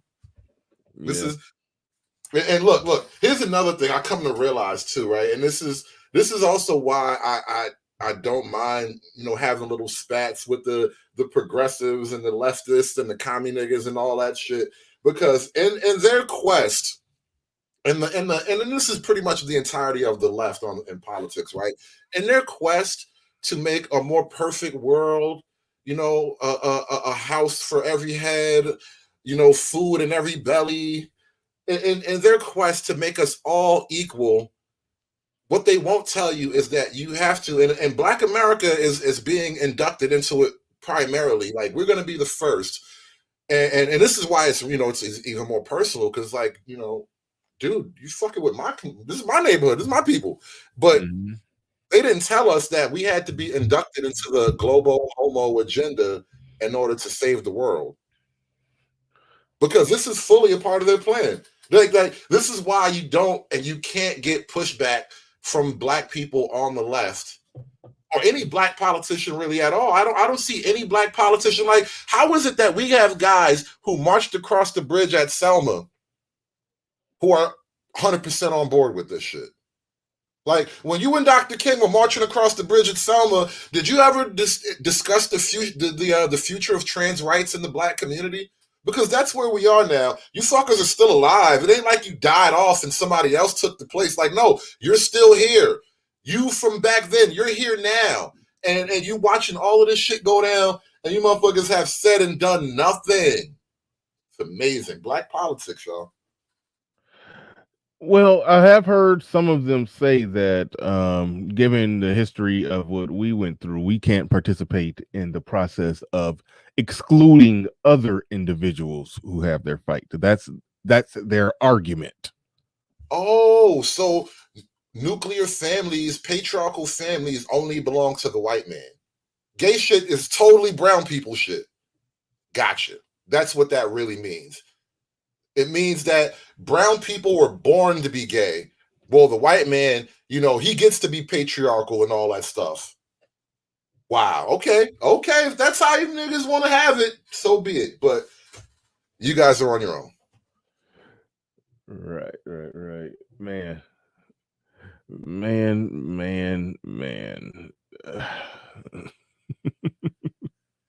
Yeah, this stuff puts me at a loss. It's putting me I get at a loss for words with some of this stuff, and maybe SKC is going to save us or further ensure that this video is getting taken down. Go ahead, SKC. You got the floor. You got the mic, man. Nah, Trey. I mean, David got it. He got it a lock on this one, man. I can't add too much more to it. But I just want to ask, man, like, there is a thought that goes behind all of this, in the community, as it were. That these, what people say are fringe things, that it affects the community at a higher percentage rate than other communities, right? Yeah, everything seems to affect us more than other communities. So it's kind of weird when people say, why are these conversations going on or whatnot? you literally had the president now state that this is a problem.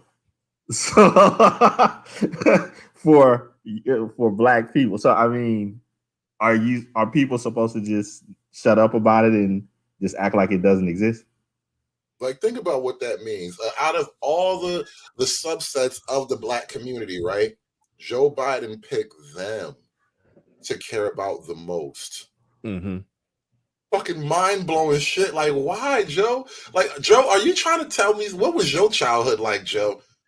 But I digress. I'm just saying, why of all the black people you could care about, you want to care about them the most? Niggas been getting shot left and right for like the last 365 days. Like, this shit's been a bloodbath in every black neighborhood from coast to coast.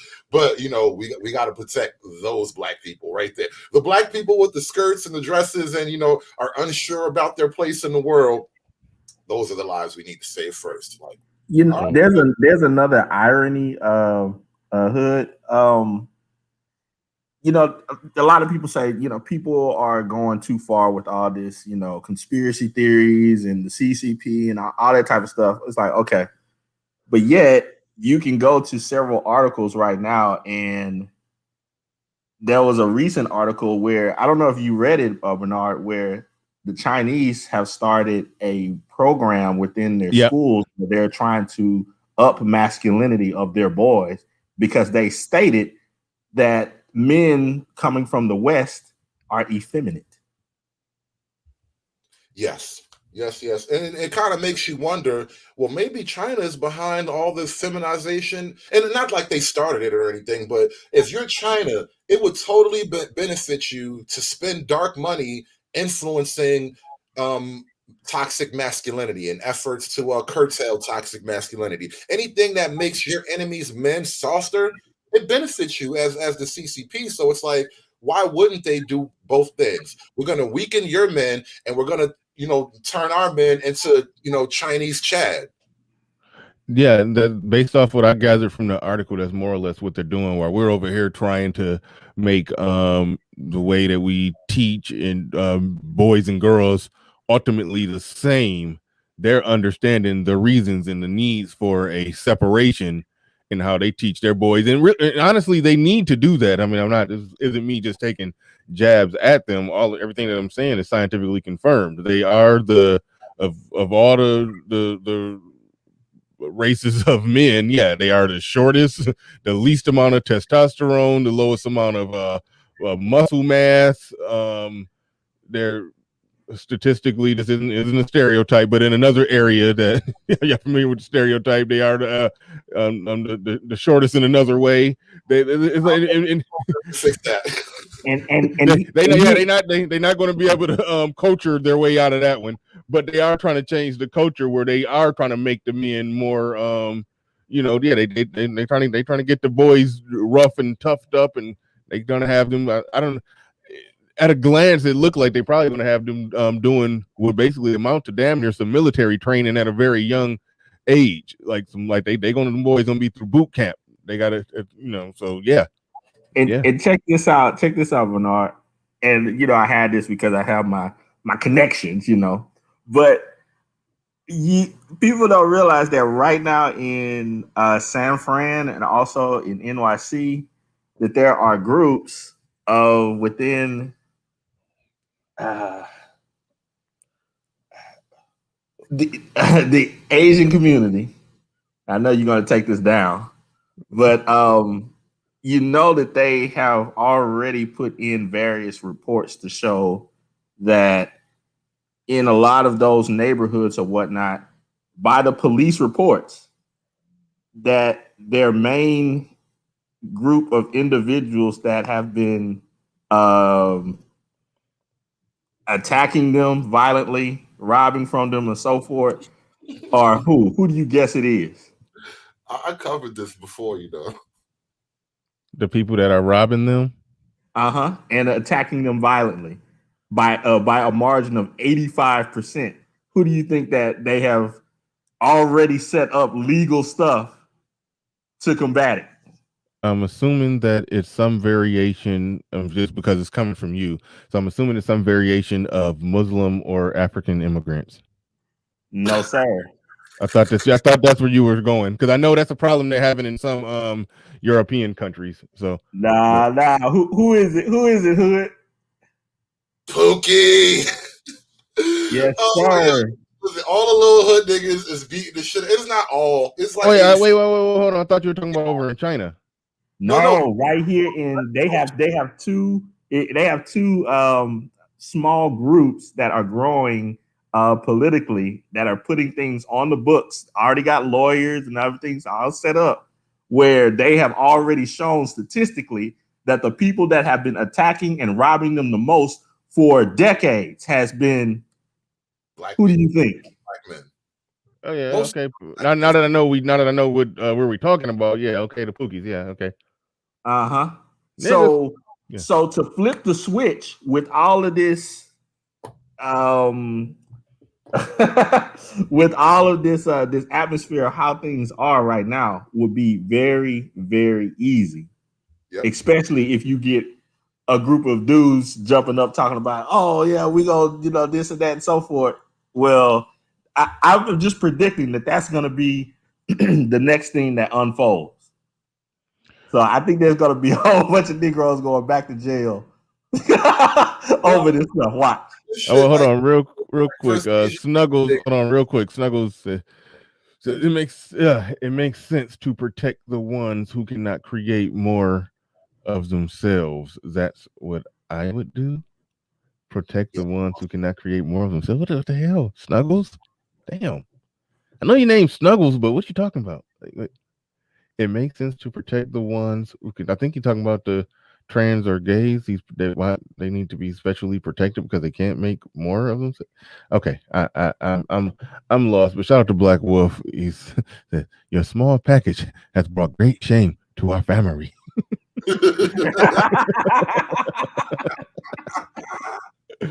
You're wrong. Look, this is why my channel can't get monetized, because this is all I do is joke about inappropriate shit. But I'm serious though, Bernard. It's like people don't see that unrolling. So I think, just me personally, I think that whenever they want to, so far as when people push into the whole BLM crowd and all these other connected things, that they're gonna flip the switch on those bros, and that's gonna be that next little attack of, oh no, see, this is who you really are. You attacking another set of minorities, and you deserve to be treated the way that you treated. All that other stuff of Floyd and all that, that's gonna be all out the window.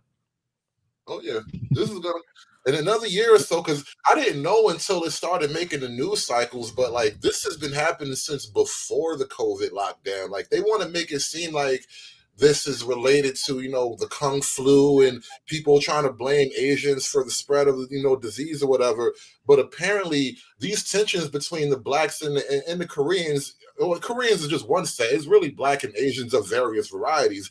But this tension has been going on. Go all the way back to fucking, you remember the movie I Feel Sorry for Your Mother?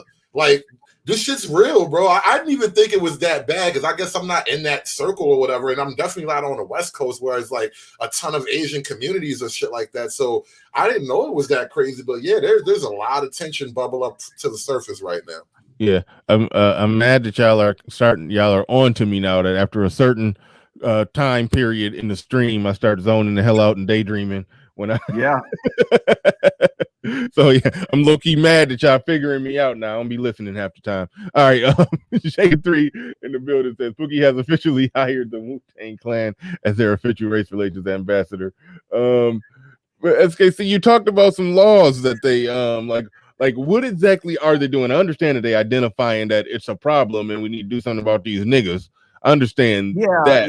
The very first thing, the very first thing when you want to start to get laws enacted is you want to draw attention to demographic data, crime data, and then create small groups and then present that to the lobbies of individuals that you want to get change done. And in this political era, you have the whole thought of victimization. That's number one. So what do you think is going to happen? Yeah, but how do you think that's going to blow over? Because, okay, I know black people feel like it's specific laws on the books just for us, but it's never been really precise like that, where a another really small minority group is basically saying these niggas are doing something to niggas with an ER are doing something to us. We need some specific laws or something to crack down on this. Like I don't. Well, you gotta remember, you're not dealing with just any group of people. Like, there's a lot of money going to be poured into this. You're talking about business owners of local communities. Like this could very well be a thing. Yeah,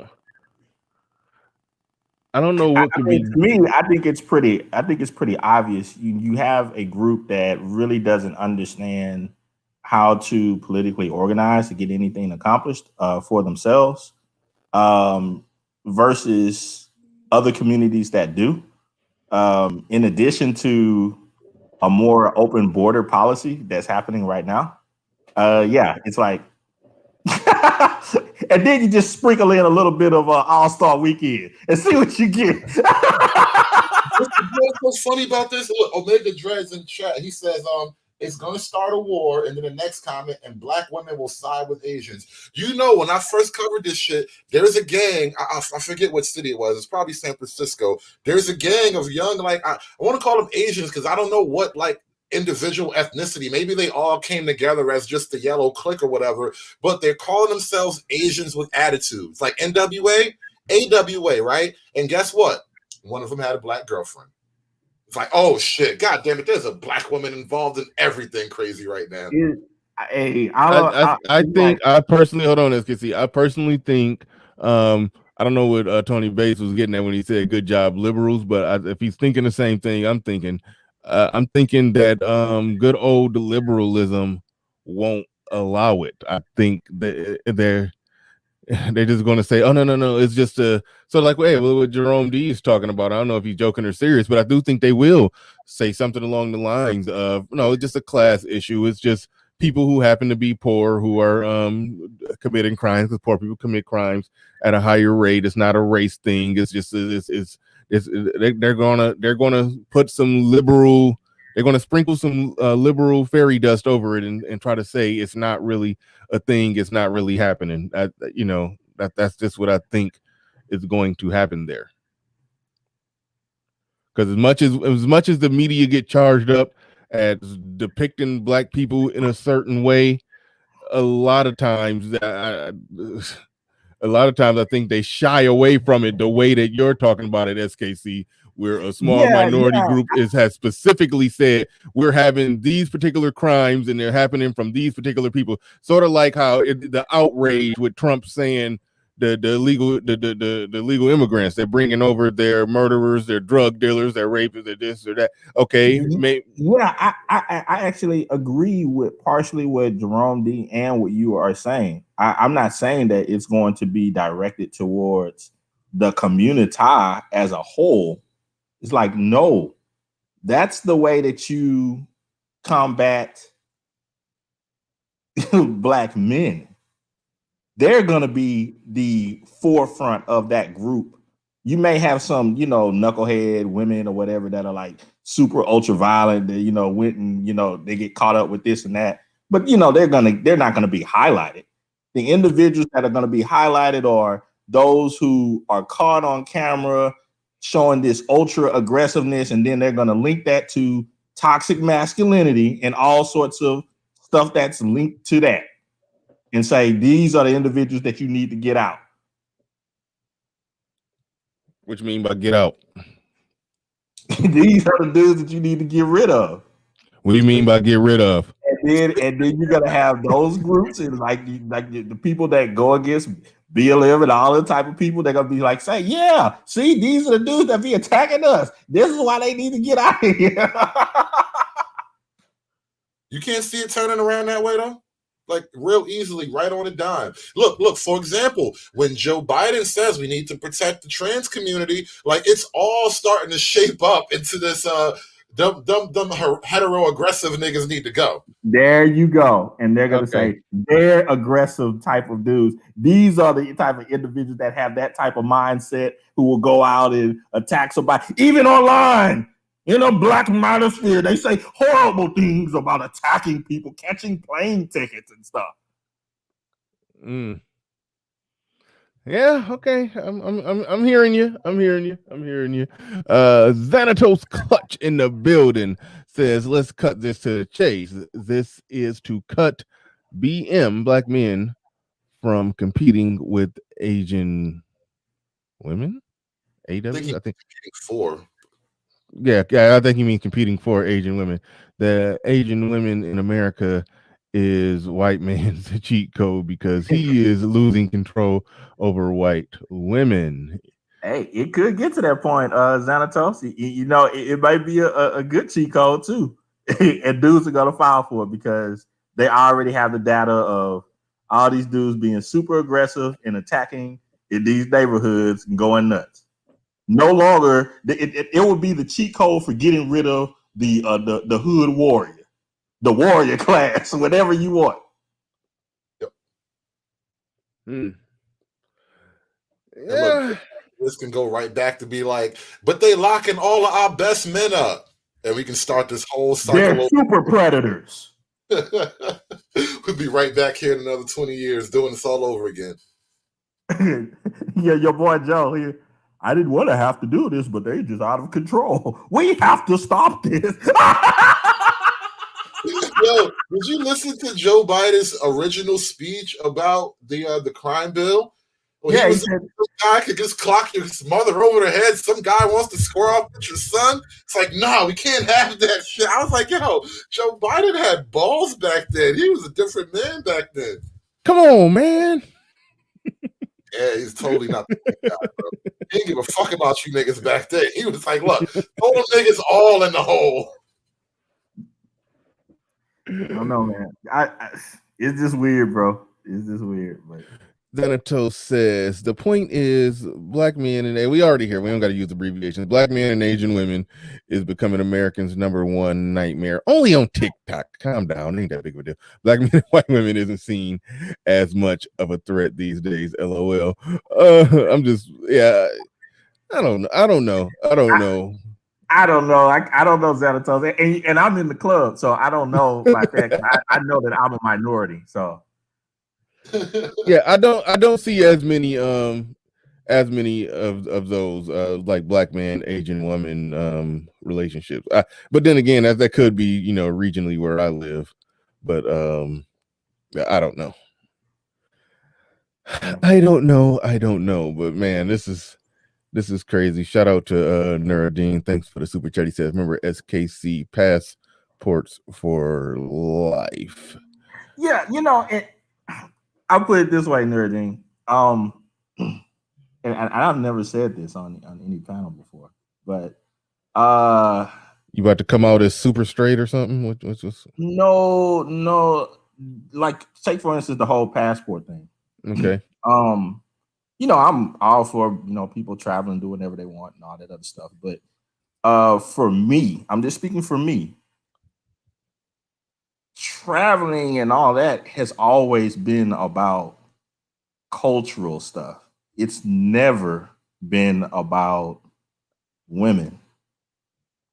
So, I mean, like I understand when people make those arguments and all that stuff, but every time when I traveled, and well, first of all, the first part of my traveling by myself and everything, again, that was for business and for cultural stuff.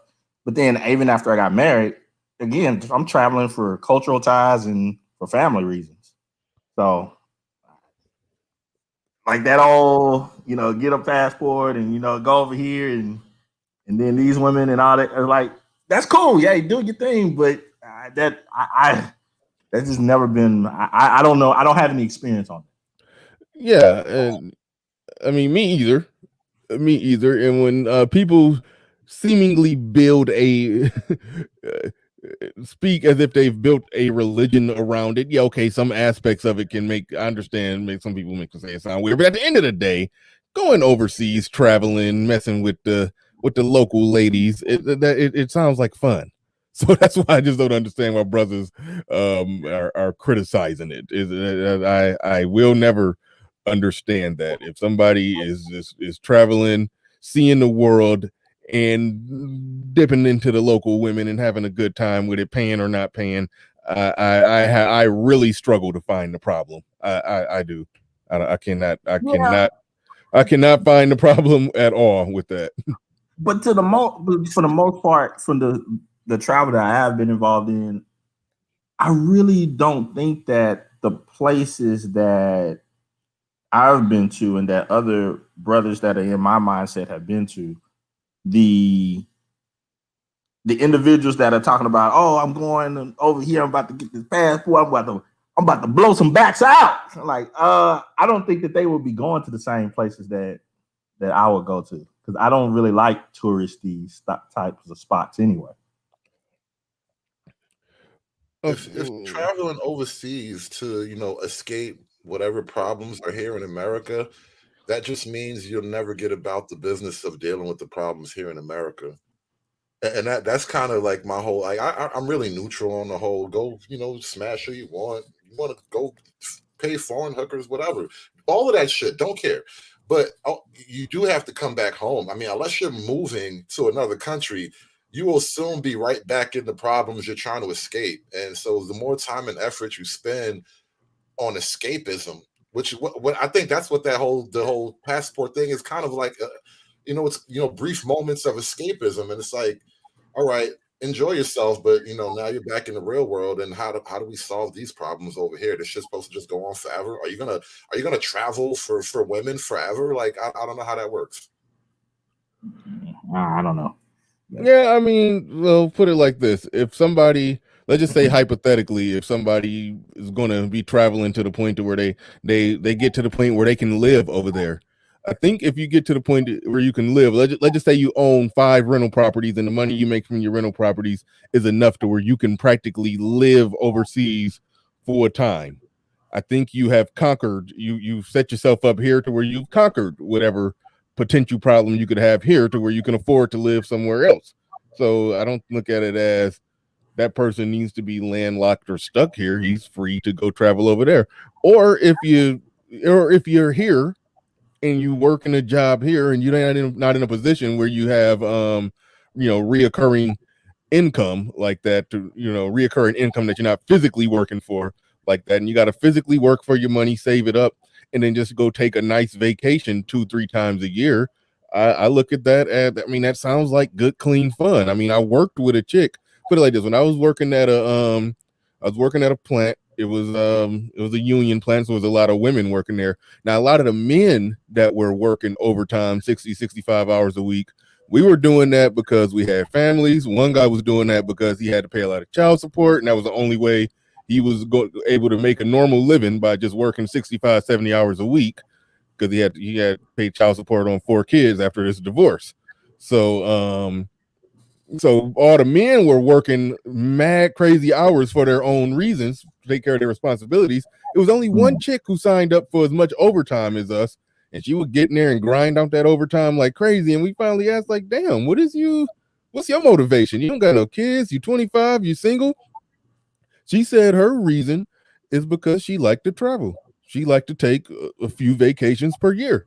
Sometimes it would be in the country, sometimes it would be out the country, sometimes it would be on this island or that island. She'd be all over. She'd show pictures, and I'm seeing her pictures with dudes. And I'm like, okay, yeah, that's the guy that was smashing.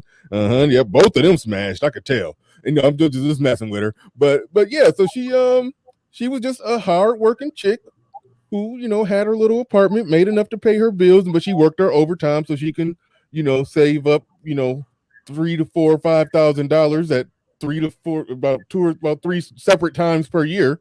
so she can just go travel, and I don't want to say trick off her money, but she Yeah, but she go was get her groove back. yeah, I mean, hey, no, she had her groove. She was a nice looking 25-year-old chick with some big titties, and she liked to work. She worked hard so she could play hard. And there's nothing wrong with that. I'm hearing men criticizing other men who work hard so they can play hard, and if they like to play hard with Brazilian bitches, where is the problem? Hey, but no, I'm just looking at some of the comments. Coolin said she had no game. That's why she traveled. Because people be saying that. People be saying that. Oh no, or she didn't want to be a hoe in her hometown. Either way, whatever her reason was, she worked hard, made her money, and went and lived her best life with it. Why is men criticizing other men for that? If she like it, I love it. I mean, I don't understand why people make such a big deal about people doing whatever it is that they're doing. Because if a person was doing the same thing here, there would be no problem in the hood, as it were.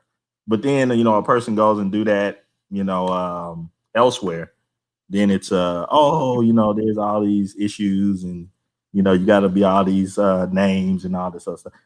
Hey, live and let live. I say. I mean, let me. You guys familiar with Roosh V? Yeah. Okay, so you notice he sort of like went hardcore like Christian. Like he didn't just go Catholic. He went like Eastern Orthodox. These are like people who baptize you in iceberg water. Like he went real serious with the Christianity shit. And what I come to realize, and I think I'm having a little bit of this revelation. Revelation myself. I know it's the Lord. Yeah, I'm getting old, and I've always respected. Well, not always, but I've respected Christianity for a good chunk of my adult life. I had to leave and come back to it on my own. But what I will say is this, and you kind of alluded to it in a certain way, Bernard, when you said they work hard so they can play hard. It's all for play, and that's really what you're doing out there. You're going out there to play, and there's nothing wrong with playing, but adults can't live a life of play. And what I I can't go with you on that because they just taking a few vacations a year, two vacations a year here and there. I'm kind of trying to strike a balance here because again, a vacation is one thing, right? But what I'm getting at is this, and this is what I was saying before. Like the problems are home, and play is fun. We all need a break, but sooner or later, and I'm gonna probably regret myself for saying this shit. But sound like community, but listen. Build families in the hood, not in the hood, but at home. Build families at home and solve the problem in America, or we let the orcs run the place and take it over. Okay. So Hoodservative. Yeah. These Latino immigrants, Caribbean immigrants from Haiti, African immigrants, Russian immigrants who leave their countries, why don't they stay where the hell they are and fix their problems there? That phenomena is known as brain drain. When the best and the brightest of your country come to America and never look back. What does that mean for the prospect? Maybe they're well. What I'm saying is, why don't they stay where they are, which is what you're telling us to do? Stay where we are and fix the problems here. Why didn't they do that? Well, bro, I can't tell you to do that, and I can't hate you for not doing that. But I'm just looking at the reality of it as so. Wait a minute. They can come here and take advantage. Wait a minute. They can come here and take advantage of a strength in the marketplace in the United States, which is the economy. Mm-hmm. But we can't go to their country and take advantage of strengths in their culture, which is traditional male-female relationships. So they can take advantage and hog up our shit, but we dare not go and get any of theirs. Nah, bro, feel free. I am never gonna be against that shit. So no, don't take me as saying that. No, I'm not like attacking you. I'm just pointing out this particular quirk or this particular phenomenon in the thinking of a lot of Americans. See, we will allow people to come here and take advantage of our things, but God forbid an American says, it's great here. Yes, I make a lot of money, and I'm doing very well, but god damn, I'm lonely. Man, these women are fat. Man, they loud, and well, let me go somewhere where they're fit, feminine, and agreeable. Because in my market, the market has a flaw. It is flawed. And the men who can afford to travel and get on jets are not layabouts, for the most part. Some exceptions, but overwhelmingly, for the most part, these guys are firemen, policemen, they're postal workers, they're retired military men, they're guys who have trades and truck drivers. They're not layabouts. Okay, so we deal with this in the travel community all the time. Well, why don't you go? Why y'all not going for to build businesses and this and that? Which there are men who do that. Matter of fact, I visited a guy named Rob and his cafe called, and you can Google it if you like. It's called Sweet Georgia's Cafe in Medellin, Colombia. There's flip flops. There's flip flops in Sosua, Dominican Republic, and many more. But Isn't that we can like go. some of the best soul food in Colombia? It is. It Yeah. is. But see, and there was a guy named who had a place called Pinky's Barbecue in Medellin. So what I'm saying is, black men gotta stop putting well, you gotta build something. Man, we already built it. That's why we can afford to take our dollars and go somewhere else, because we already built it, brother. We ain't got to have no higher calling. We can have fun. We can enjoy ourselves. We can have sex. We can have sex whenever we want. We grown. You have a family? You have children? Yes. You have a son? No. Okay, well, daughter, fine. Well, what nation do you expect your daughter to be a part of? She's a part of two. She got citizenship in two. But you can only live in one. At a time, yeah.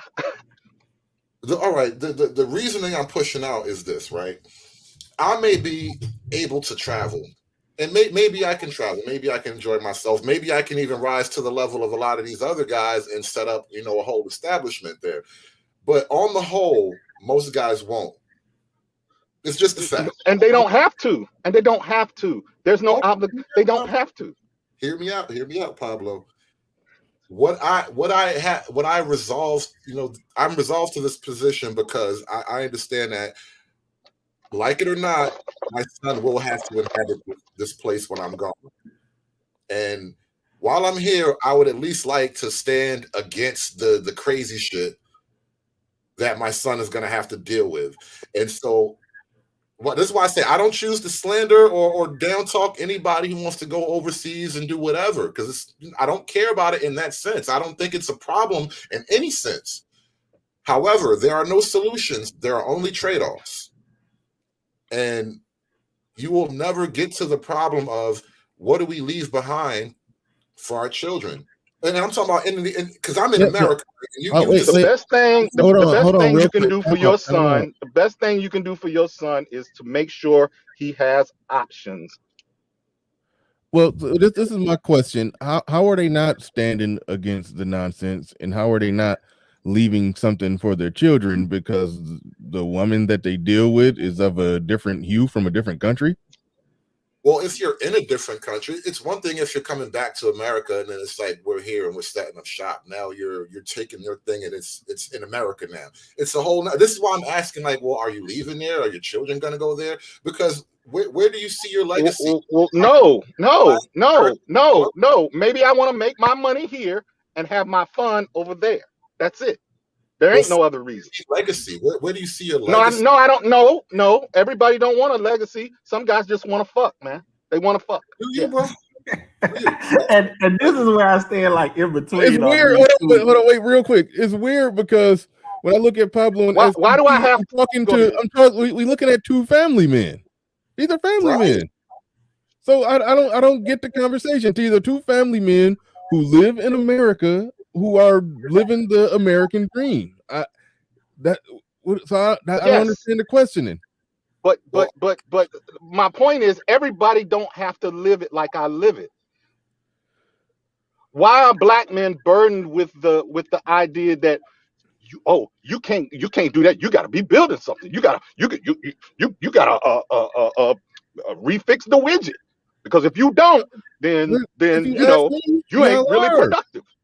No, I want to work. Maybe a guy want to work. He want to earn his money. He want to go over there and have sex with beautiful women and have a good time and come home. That's it. What's wrong with that? No, nothing at all is wrong with it. Okay. What's the net cost? What's the net cost? Hold on, real quick. Hold on. I'm gonna go to SKC. Pablo, what's the net cost for a vacation? Single guy, go overseas, hang out for 4 or 5 days, come back. So let's just say the DR, the overall total net cost, and adjust the net cost for he bought some pussy too.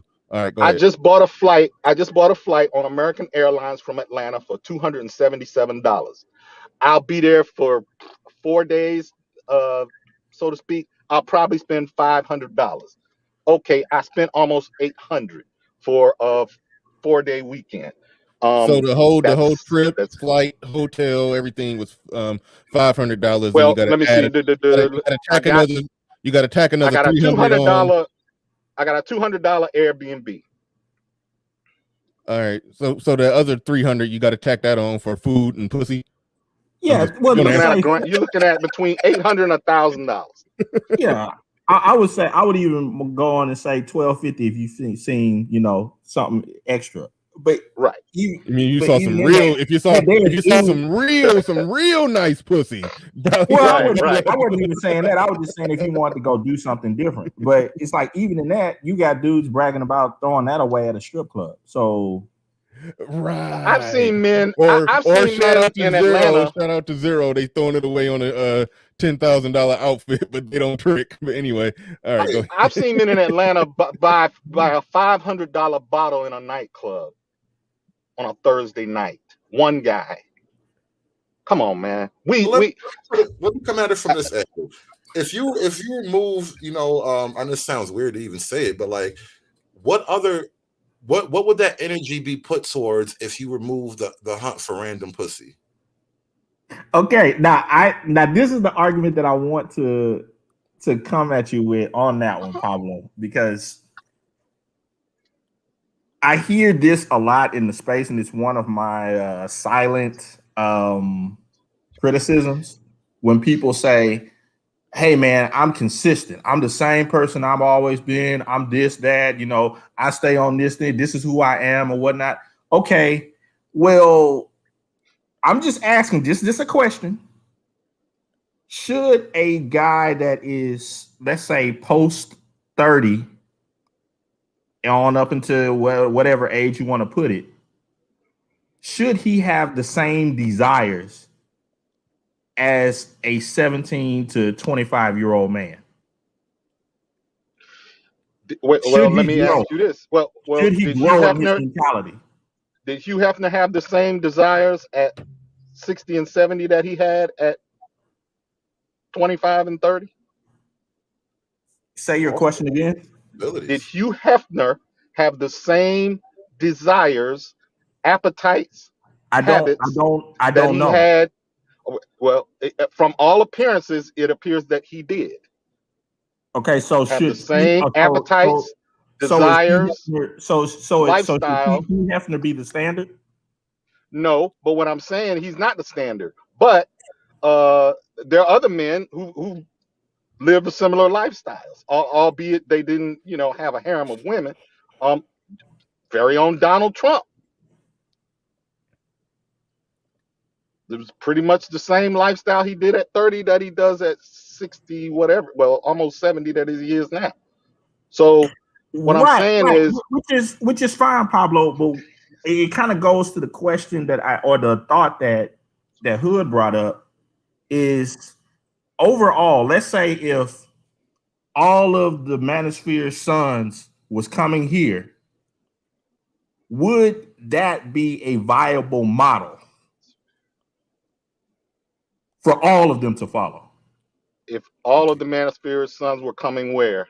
What do you Here mean? in this space, would that be a viable model for them If to follow? everyone in the From the Manosphere came to age of where you're at now, you're at what, 17, all the way to I would say 25. Everything that you desired in, that should be your desires for the rest of your life.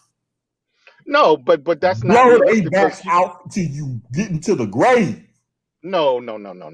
But that's not what's happening now. Everybody that travels doesn't have the same agenda or the same desires. That's just not how it is. I'm a perfect example. I wanted a family. I wanted to be married. I wanted different things. But I also don't shit on the guys who are going to get their nuts off. They have as much right to do that as I have to marry and have a family without and the guy ridicule. and the guys who go to get their rocks off, get their nuts off, I don't know, probably at 35, 40, maybe 45, they might want to settle down and get married after they've lived their life and traveled the world and had their fun and did their thing. So that's what we're just talking about, brothers traveling. And the only thing that I'm saying in that whole conversation is this: sometimes there's shots fired from one side to the other and back and forth and all that. And all I'm saying is, hey, on both sides, I think an honest conversation should be made about what are the actual trade-offs, because there are going to be trade-offs. There is no such thing. It's like goes back to the conversation I was having with Ramil. That's my boy. I'll work with him. We do stuff. That's cool. But you can't tell me that pump and dump is absolutely, there's no trade-off. It's perfect. There is no such lifestyle. Just like a person that's married with children and so forth that lives the straight and narrow. Like they can't just say, okay, there's no trade-off. This is awesome. No, there's gonna be trade-offs. I agree. I agree. And you and I talked about this, SKC. Yes. So I see where you're going with that. Absolutely. Yes, there are trade-offs. Yeah, you're not gonna have a long-term meaningful relationship with somebody. When you pass away and die, there may be no one there to wipe your dirty behind, so to speak. There'll be those kinds of things. When you die, all of your worldly possessions will go back to the state because you won't have any heirs.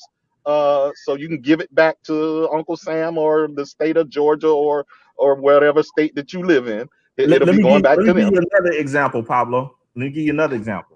Sometimes I hear in these spaces where people will talk about, oh, you know what? My parents weren't crap, but my grandparents, they, hooked me up. They showed me this way, and they gave me the head up on this and this and such and such. Okay. Which is cool. I'm great. It's amazing that you have that type of respect for those individuals because of their principles and how they live their life and so forth. But if you continue to do what you're doing without having the setup on the family or even offspring right now, how are you going to pass that off to your grandchildren? You're not going to even live to see them. Let me take this away from the passport bros for a minute, because there's a similar phenomenon happening on the left, right? How is it that a group of people who are largely LGBT, I'm talking about BLM, right? How is it a group of people who are largely LGBT supposed to have a community that sustains itself through the generations? Meaning, if your community is not growing and thriving, you will be eventually replaced by another community. And so it's this weird gray area. And this is why I'm not trying to come down on one side or the other, because I'm at a point in my life right now where I'm looking at the reality of it. It's like, yeah, pump and dump forever will just lead to you being old and alone forever. So what are the trade-offs? What are the realities of this shit? And I think that, like SKC said, that is a conversation worth having. It's like, bro, it's not a solution for the whole. It's a solution for select solutions. Not everybody's going to be able to do that, and I don't know if it's practical. And then it has implications, and that's the question for me. Is like, what are the implications, and how does that really look? And this is why it's not about blaming or slander on anybody, but what would that really look like in the real world for the future of the Black American community? Yeah, I agree with that. No pushback from me on that. Matter of fact, I've said on Obsidian's show before that you know, even among the immigrants who come here to the United States, they are only 1% of the population of their own country that can pack up and leave and head to the US. So of course people here are going to be in the small minority who can pack up and leave and, you know, relocate to another country or even spend significant amounts of time in another country. So yeah, I get that. That's absolutely true. And yeah, there are other ramifications and considerations.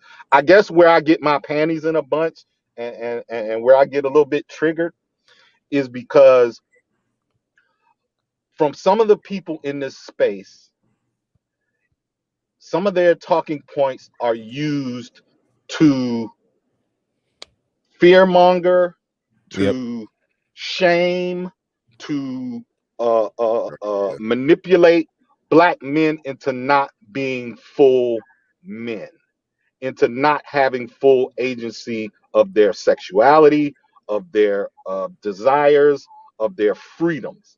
And so when it starts sounding like that, I get on my horse and start riding. I start going on the attack. Yeah, The whole manosphere lit up the other day because Minister Jap was talking about this I know. shit. I saw the stream and I was like, oh fuck, god damn it. I still haven't seen that stream, but And so it just a yeah, quick so it question, becomes real quick, Pablo, because I'm gonna leave out in like 2 minutes. Say if the individuals that are which is it's a valid argument so far as what happened with the boomers, their parents, and so forth. It's a grand argument.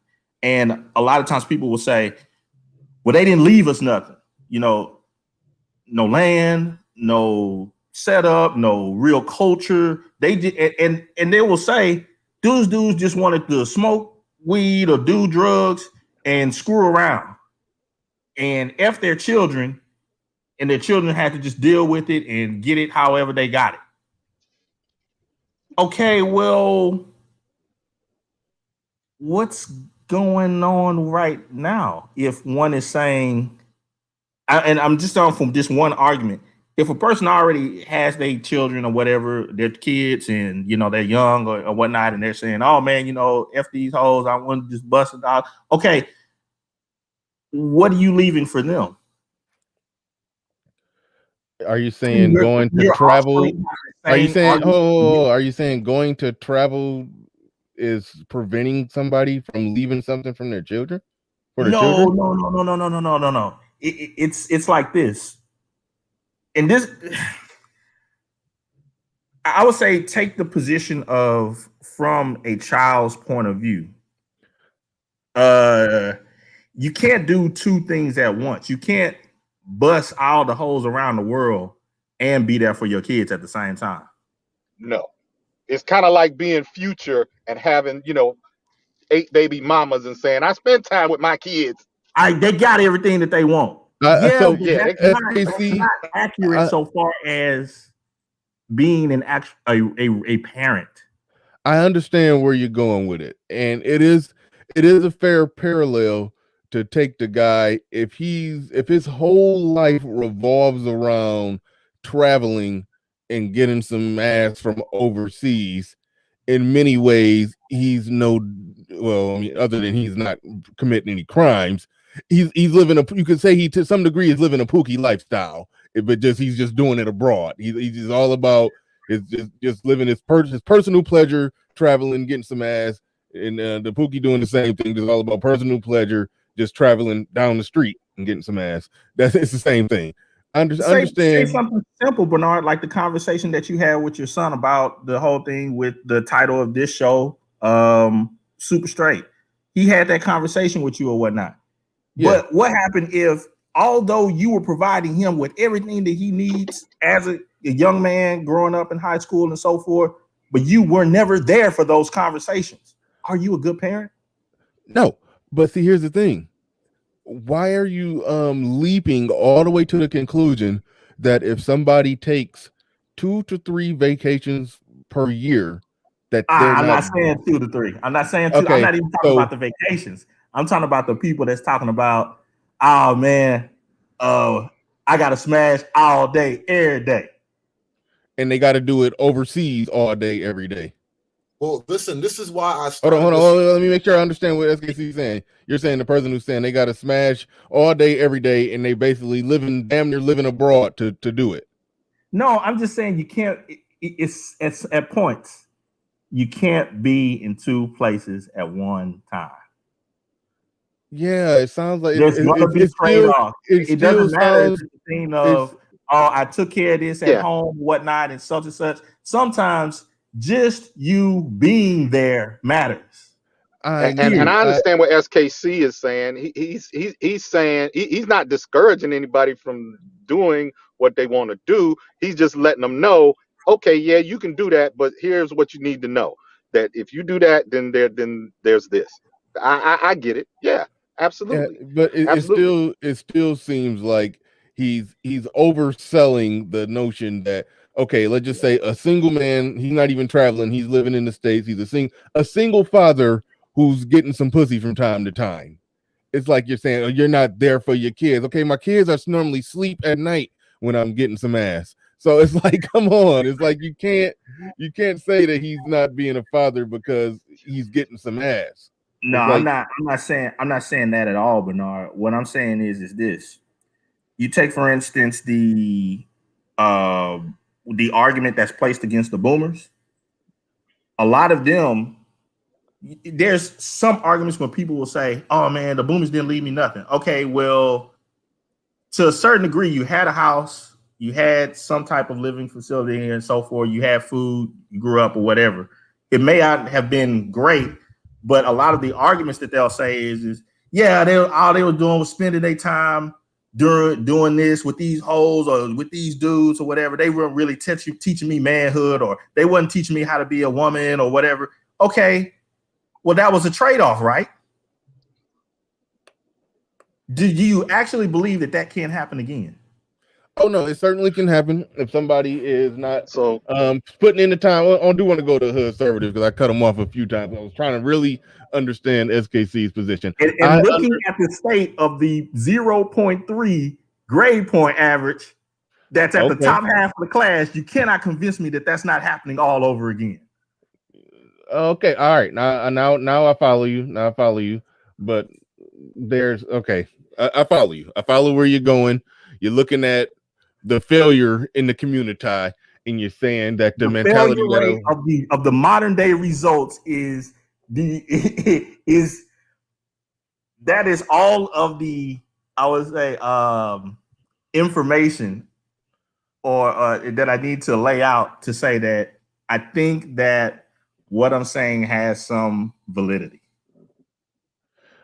Okay, all right. We about to go to Hoodservative. I see what you're saying, number 16. I missed some super chats. Actually, I don't miss any super chats nowadays because I just go into the analytics and pull them back up. So that's what I'm going to do for those super chats. But about to do that right now. You tried to jump in a few times, Hoodservative. So go ahead and jump back in there if you remember what you was about to say. I know I'm being really. Oh wow, that's so crazy. Reddit banned the super straight community out of Reddit. Wow, you can't even go on Reddit with that shit. See what I mean about oppression? But all right, never mind that. I know I meant this is a little bit cliche-ish, I guess, but Roosh V, right? Long time game guy out there knocking him down left and right. He was so proficient at it, he became a hero in the world of game. And then he kind of got to a point in his life where he wanted more from his life than just, whatever game could provide. And so I'm kind of wondering, like, is that going to be true for the most? Do men need something more than just being able to travel around and smash bitches? I think men do need more than just being able to fuck random bitches. Like, as fun as it may be, I think there just might be more to life. You know what I mean? Yes. Yeah, but the hold on real Most quick. do, The but reason, some do not.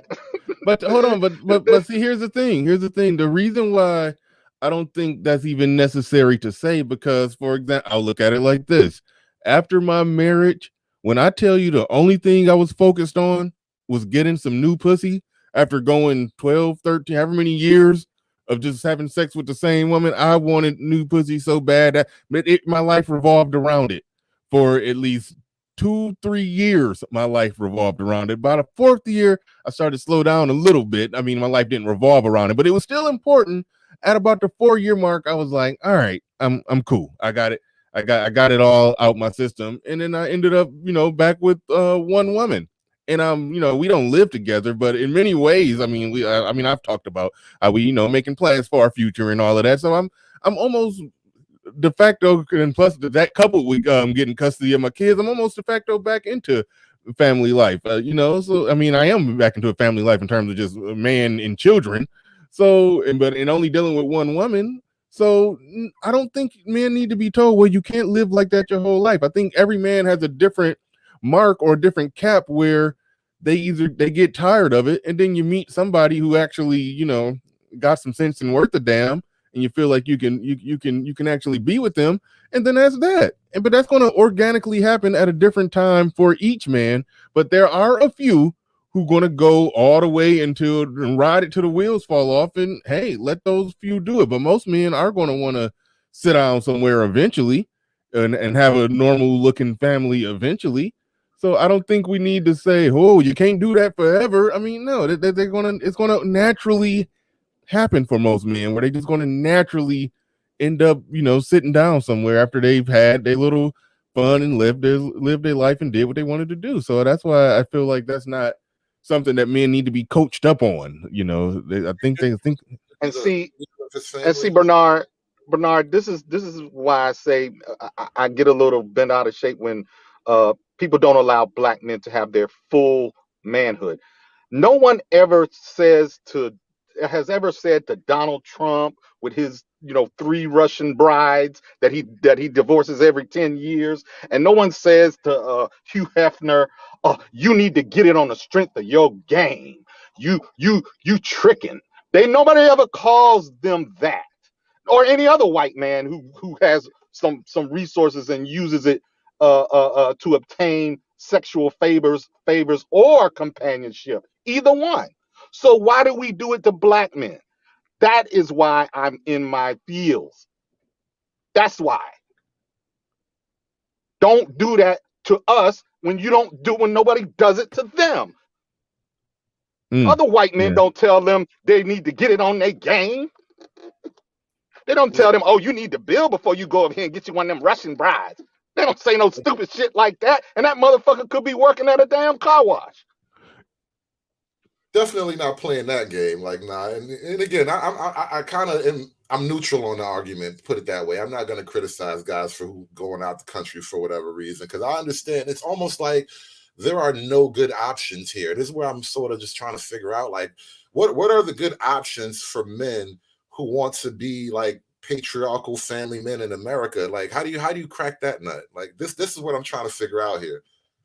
Well, that's something for another stream, I guess. Yeah, no, and I feel you on that. That what you just explained right there. That is an important one for me as well, and it's no easy answers on that one. But far as the super chats that I missed, let's get back to those. Let's see. The solo traveler says a lot of us are setting up shop in other countries, or there are people that work overseas, and there are those of us that leave 10 times a year. 10 times a year, that's a lot.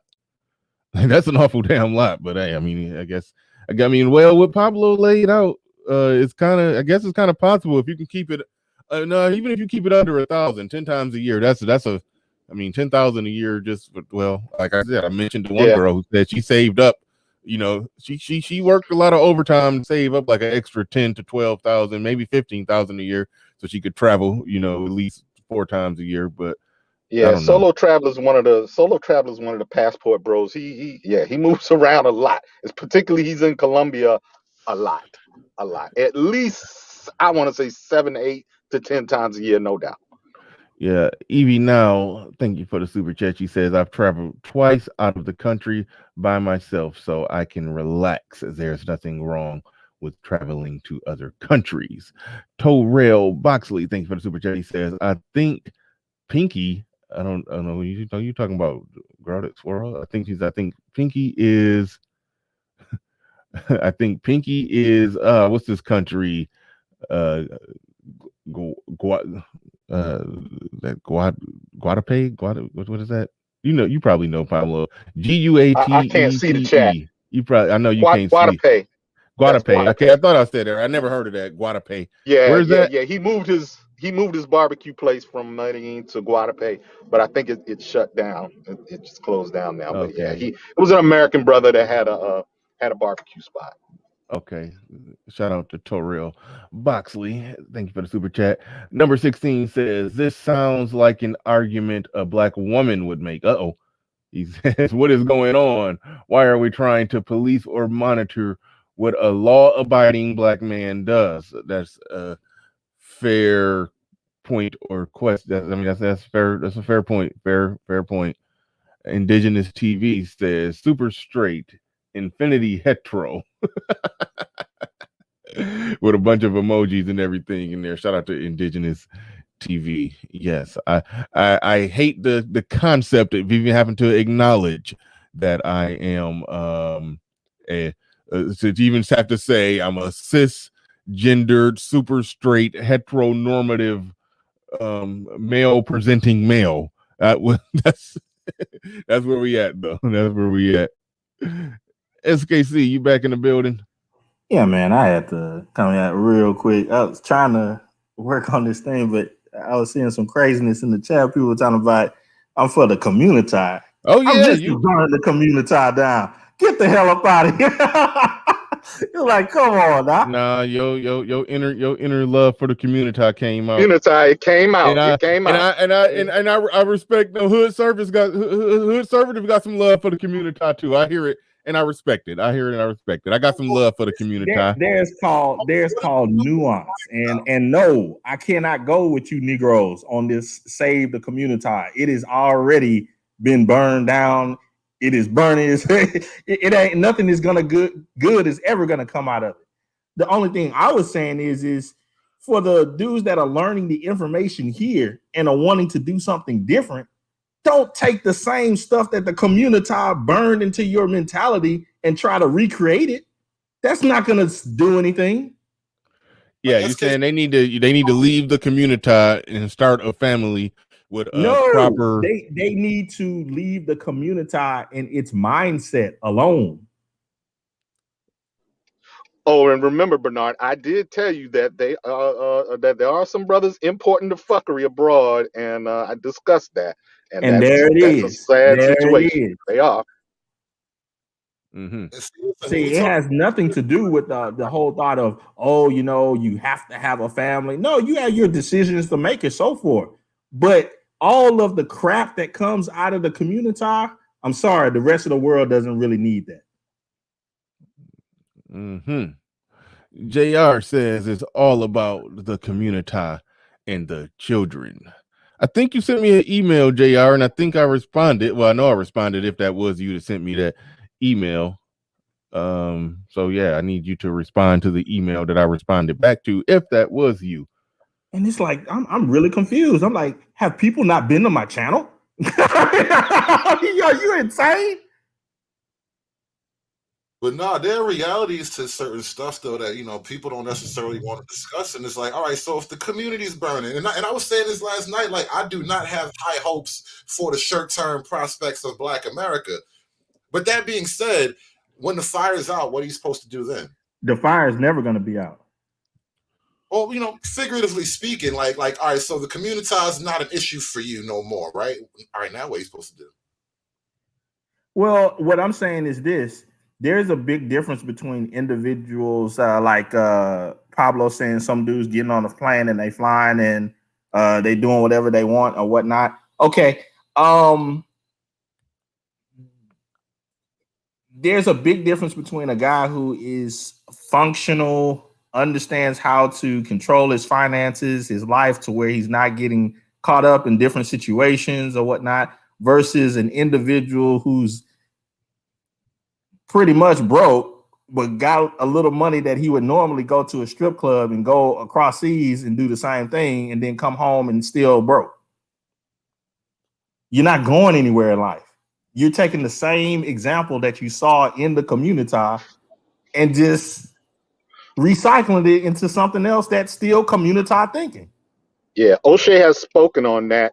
There's a he said there's a growing problem on the African continent now with some American homosexuals who have, arrived looking for greener pastures with no form of support, and they down there looking real dusty.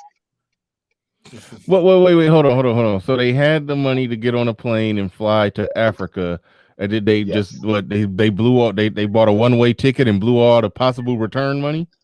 Yes, they went, with the Pan-Africanist ideals in their head, and that they were gonna arrive and be able to hit the ground, and they had a little bit of money, and These niggas thought Prince Hakeem was gonna greet them, welcome back, welcome home. Back, and they yes, my brother.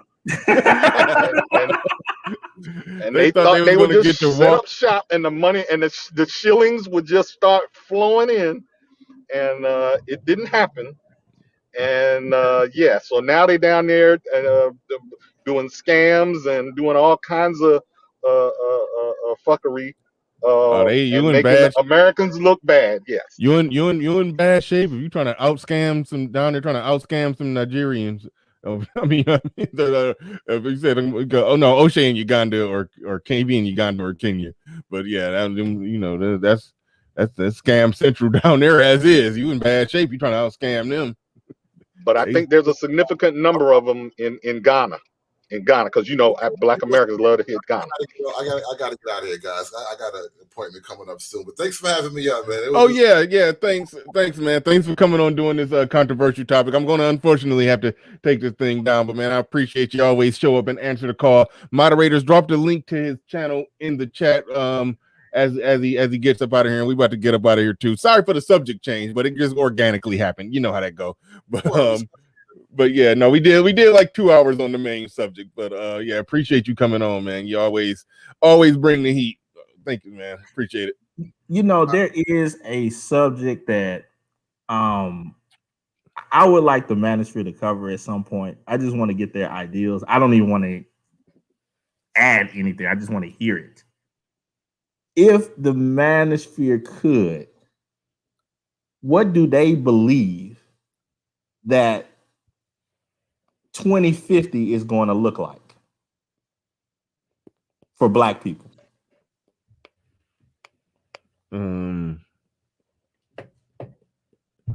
I see more Black families, and for that little one that's in your avatar, what do you think his future is gonna be like? Is he gonna be on some digital device talking about, man, just like my dad said, fuck these old, man?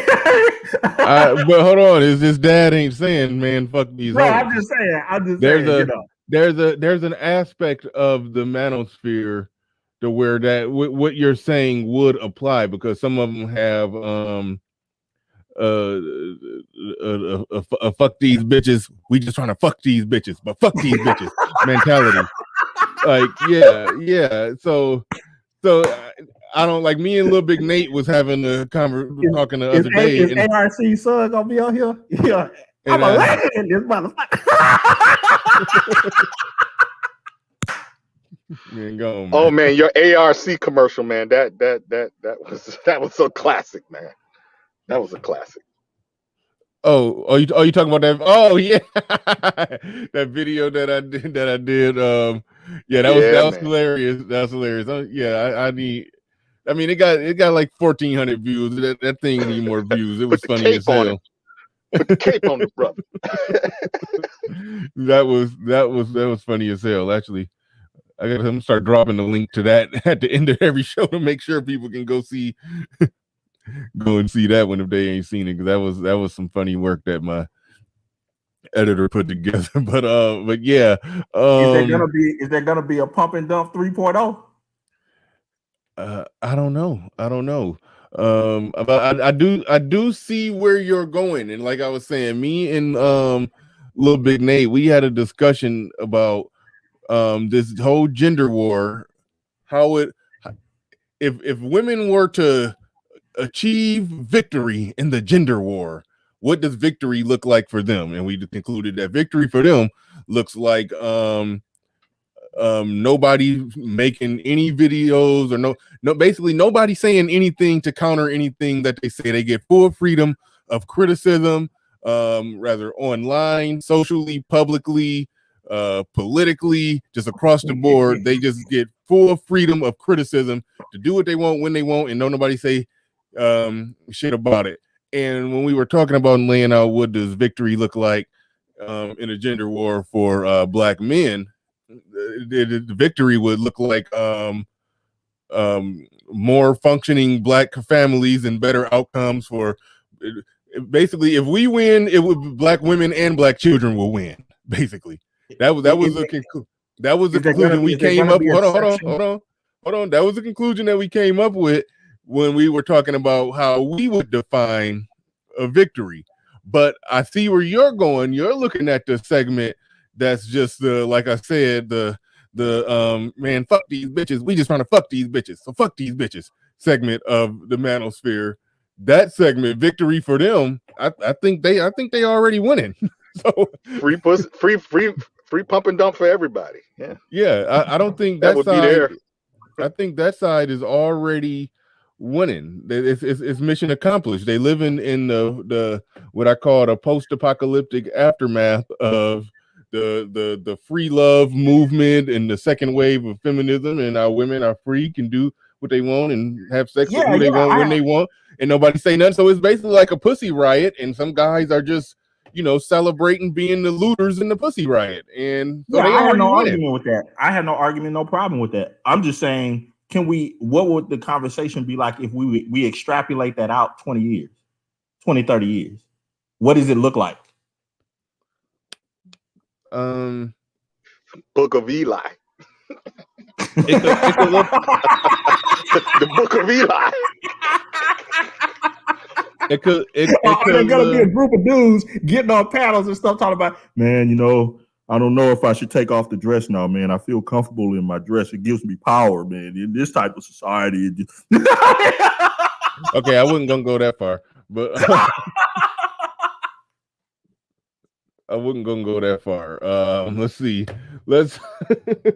I understand where you're going, and this is where I'm at a crossroad because listen, I respect and support a man engaging in casual sex. I told you I had a 4-year period where my life wasn't all about casual sex. I mean, I was working hard and fighting a custody battle and doing all kinds of important stuff too, but chasing some pussy. So also, so I support a man just being free and living his best life, and if he determined that as getting as many random suitors in his bid as he possibly can, I see, that's the problem, Bernard. People take the question as if it's some type of support. It's like Pablo, if you had like a business idea and you brought it up to some investors, the first thing they're going to tell you is give them the SWOT report that's laid out in your plan, and you have to show what are going to be the weaknesses of your plan. So all I'm asking, I'm not saying I don't want to invest in what you're doing. I'm just saying, tell me what's the weak side of it. And people don't want to have that conversation. No, they want to turn the blind eye to it. I understand what you're saying. And Seeking My Creator said, Bernard, this is where you fail. I'm failing for not shaming men for engaging in casual sex. Let me give a good example. We had this discussion in the Passport Bros group. One of the brothers is married to a Filipina. He made note of all of the war babies and children of GIs that are littered about the island, past and present, right? Even though the U.S. doesn't have bases anymore, a lot of former military guys continue to, frequent the Philippines, right? And so he was going on against the brothers who like to travel and have you know casual sexual relations and relationships with women abroad. And I told him, yes, I'm with you. I don't support random baby making. I don't. However, there are lots of men who are responsible, who wrap it up, who have no desire in impregnating someone and bouncing on them. And they do it quite well with plenty of condoms and never have an issue, I have right? no problem with that guy. None at all. I have That's no problem with that guy. But see, he had a problem with so I had to make it clear to him, yes, we agree that that guy, that the wannabe future of the passport, he's not with us. He's not with us, right? But yeah. I can't shame I can't use the broad brush of shame because that guy doesn't know how to behave himself. He doesn't know how to conduct himself as a man, as a responsible adult. Okay, let me I can take it even one further, Pablo, with that one. Somebody was on my panel. I'm not going to say who it is. He wasn't some passport guy. He wasn't somebody in y'all camp. He wasn't no passport dude. He ain't SYSBM.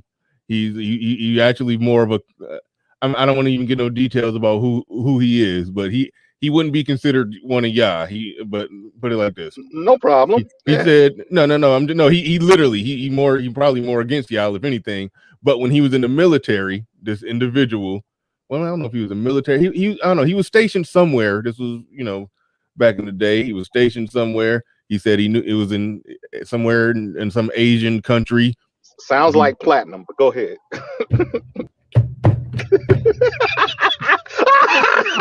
Sounds like platinum. God damn. Okay. All right. I'm going to say it. Okay. Yeah, you got it. That's it. Okay. He said that he said that he was over there is messing with some Asian women over there, and he basically in so many words said, yeah, and I ain't give a fuck. So I knew I was about to be shipped out of there and wasn't gonna be going back, and I wasn't gonna have to go back there and go out there again. So then that last week when I was down there, man, I was just going in raw. I ain't care. I ain't had to come back. So I was he basically and I called him on it, was like, so you saying you was down there just busting nuts and women on purpose because you knew you ain't had to get because you knew you was getting on a plane and wasn't going to ever come back there again? I almost kicked him off the damn panel. Like, that's the most reckless shit I ever heard. You can't just say you just can't be sitting there talking like it's cool. Yeah. So I just went and put babies in like 3 bitches that weekend because I knew I ain't had to go back to that country. Like, nigga, I was about to kick him off the panel for that shit. Yeah. Like, it was like, so I'm with you that, yeah, that shit can get disgusting. But like, that's an honest statement that I don't think that people understand or don't want to have that conversation that, okay, people are going to say this whole stuff of, oh yeah, man, I'm responsible, such and such, such and such. It's like, dude, that's what I was telling Reveal. I was like, Reveal, I love your plan. I love the way that you live your lifestyle and everything, but you already know that if you was to put a percentage, you could not definitely state that over 50% of the dudes that's following in your clan are going to not do what Platinum did. And he agreed. He was like, yeah, probably. Yeah. Because the mentality lends itself to that to some of that fuckery, so to speak. Yeah, it does. because you take in the BS that was homegrown into your mind from the community and you just taking it elsewhere. It is what it is. Why can't we just be fair and have a conversation about it? Oh no, a fair conversation can be had about that, and I'm with you. I'm with you on that. A fair conversation. There's gonna be some fallout. There's gonna be some mistakes. Everybody ain't gonna be perfect. But see, this is why we can't. This is why I can't give those guys cover, though. I can't give them cover because in order for me to make sure that the guys who are behaving themselves responsibly are treated as men, as adults, I gotta call out they fuckery. Because if I don't, then They will try to paint us that we'll just be one big nigga. Yeah, we Like all Bernard like to say. we the We just same all one nigga. big nigga. Yeah. Yeah.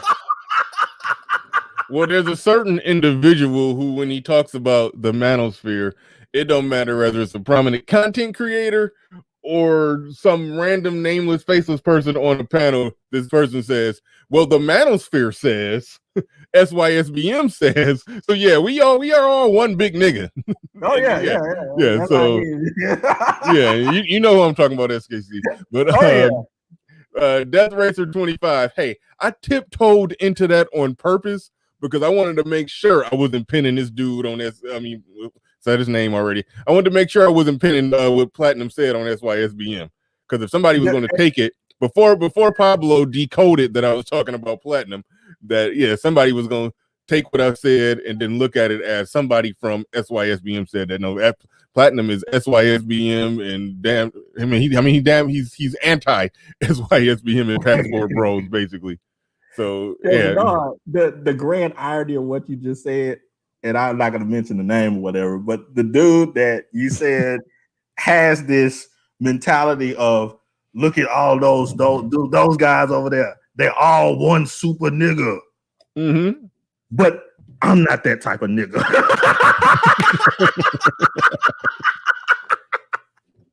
I think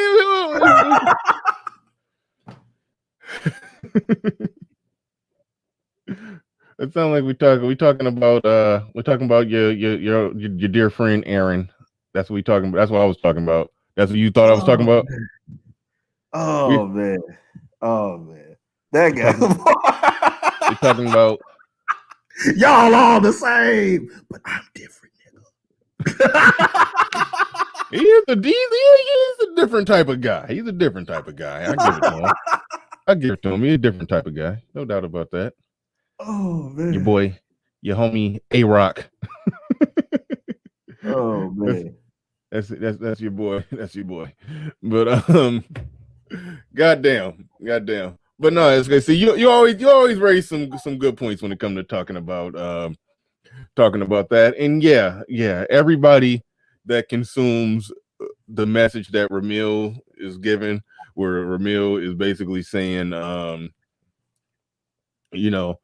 just have sex with them, keep it casual, give them 5-10 minutes of your time, just use them as recreation equipment, and the part of that people hear, but the strength in Ramil doing that is one, yes, he's responsible, he don't got no kids, he making sure that he don't get nobody pregnant, and secondly, the part about giving it 10% of your time. What is he doing his other time? Ramil is doing business. Yep. He's doing the thing with the properties. I forgot what was it called? How to short I sale. know the comment you're talking about. But yeah. He made a damn good video that, man, I was ready to get into it. He walks the walk. Yeah. Yeah. So if a man is Ramil about his business and about his money, and just women is just like a little small part of his life that he just hop in and they rotate him in and out, have sex with him and be done with him. But so he's doing it the right way. But it's a fair point that a lot of the people that's listening to him, all they hearing is pussy. right. And if a man is working hard and he's productive and he's doing his thing, and he grinding and getting his money and all that, I want him to have pleasure. I'm 100% behind it. That's why like I said, I got my feels. But yeah, a lot of times the street urchins and and the fuckery will try to sneak in and try to put on a hat and a fake beard and try to walk amongst us. And so yeah, that is why we got to call it out. But yeah, it's all good. And I appreciate the space as a whole, Pablo, because I'll say this. There have been some guys that have the more of the street mentality that they walk the walk and they have certain things that they're absolutely right on. It can't be denied.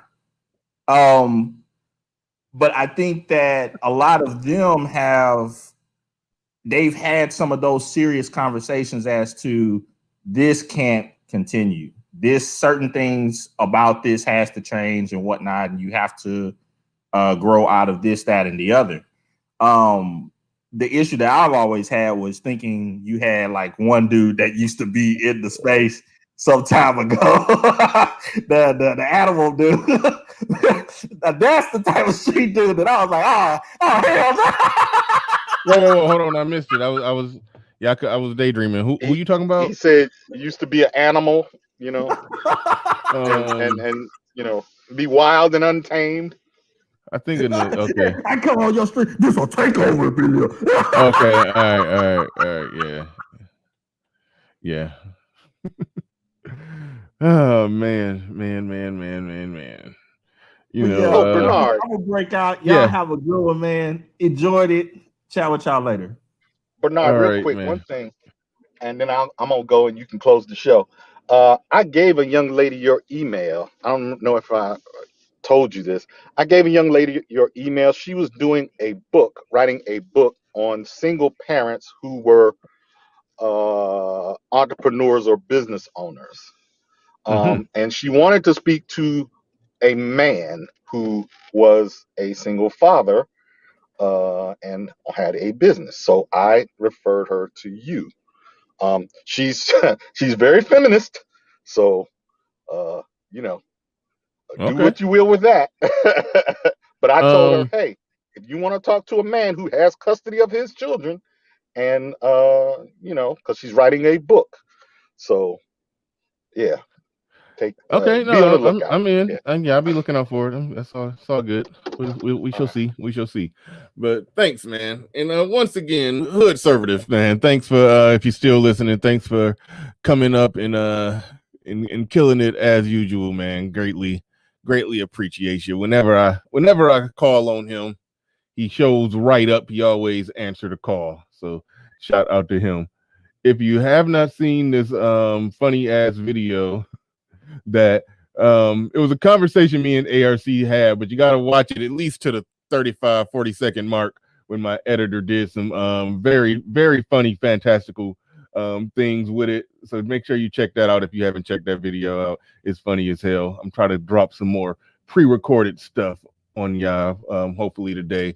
I think there's a possibility. I think this was the day that I agreed to actually go on Platinum's show while we were sitting here roasting him. But I think I agreed to go on Platinum show today, so that's a possibility that I might be over on Platinum show today. I don't even know if today is the day. I hope there's a possibility that I should be able to still make it. But all right, y'all. we up out of here. No, Platinum. Me and Platinum cool. Me and Platinum chopped it up off the air for like a good 45 minutes one time. Platinum cool. He crazy as hell, but he cool. But but all right, y'all. Thanks everybody for showing on up. I've been off camera for the last hour, but peace and salute to everyone. Much love, peace and respect to all of y'all. Appreciate everybody coming through. We are out of here. Peace.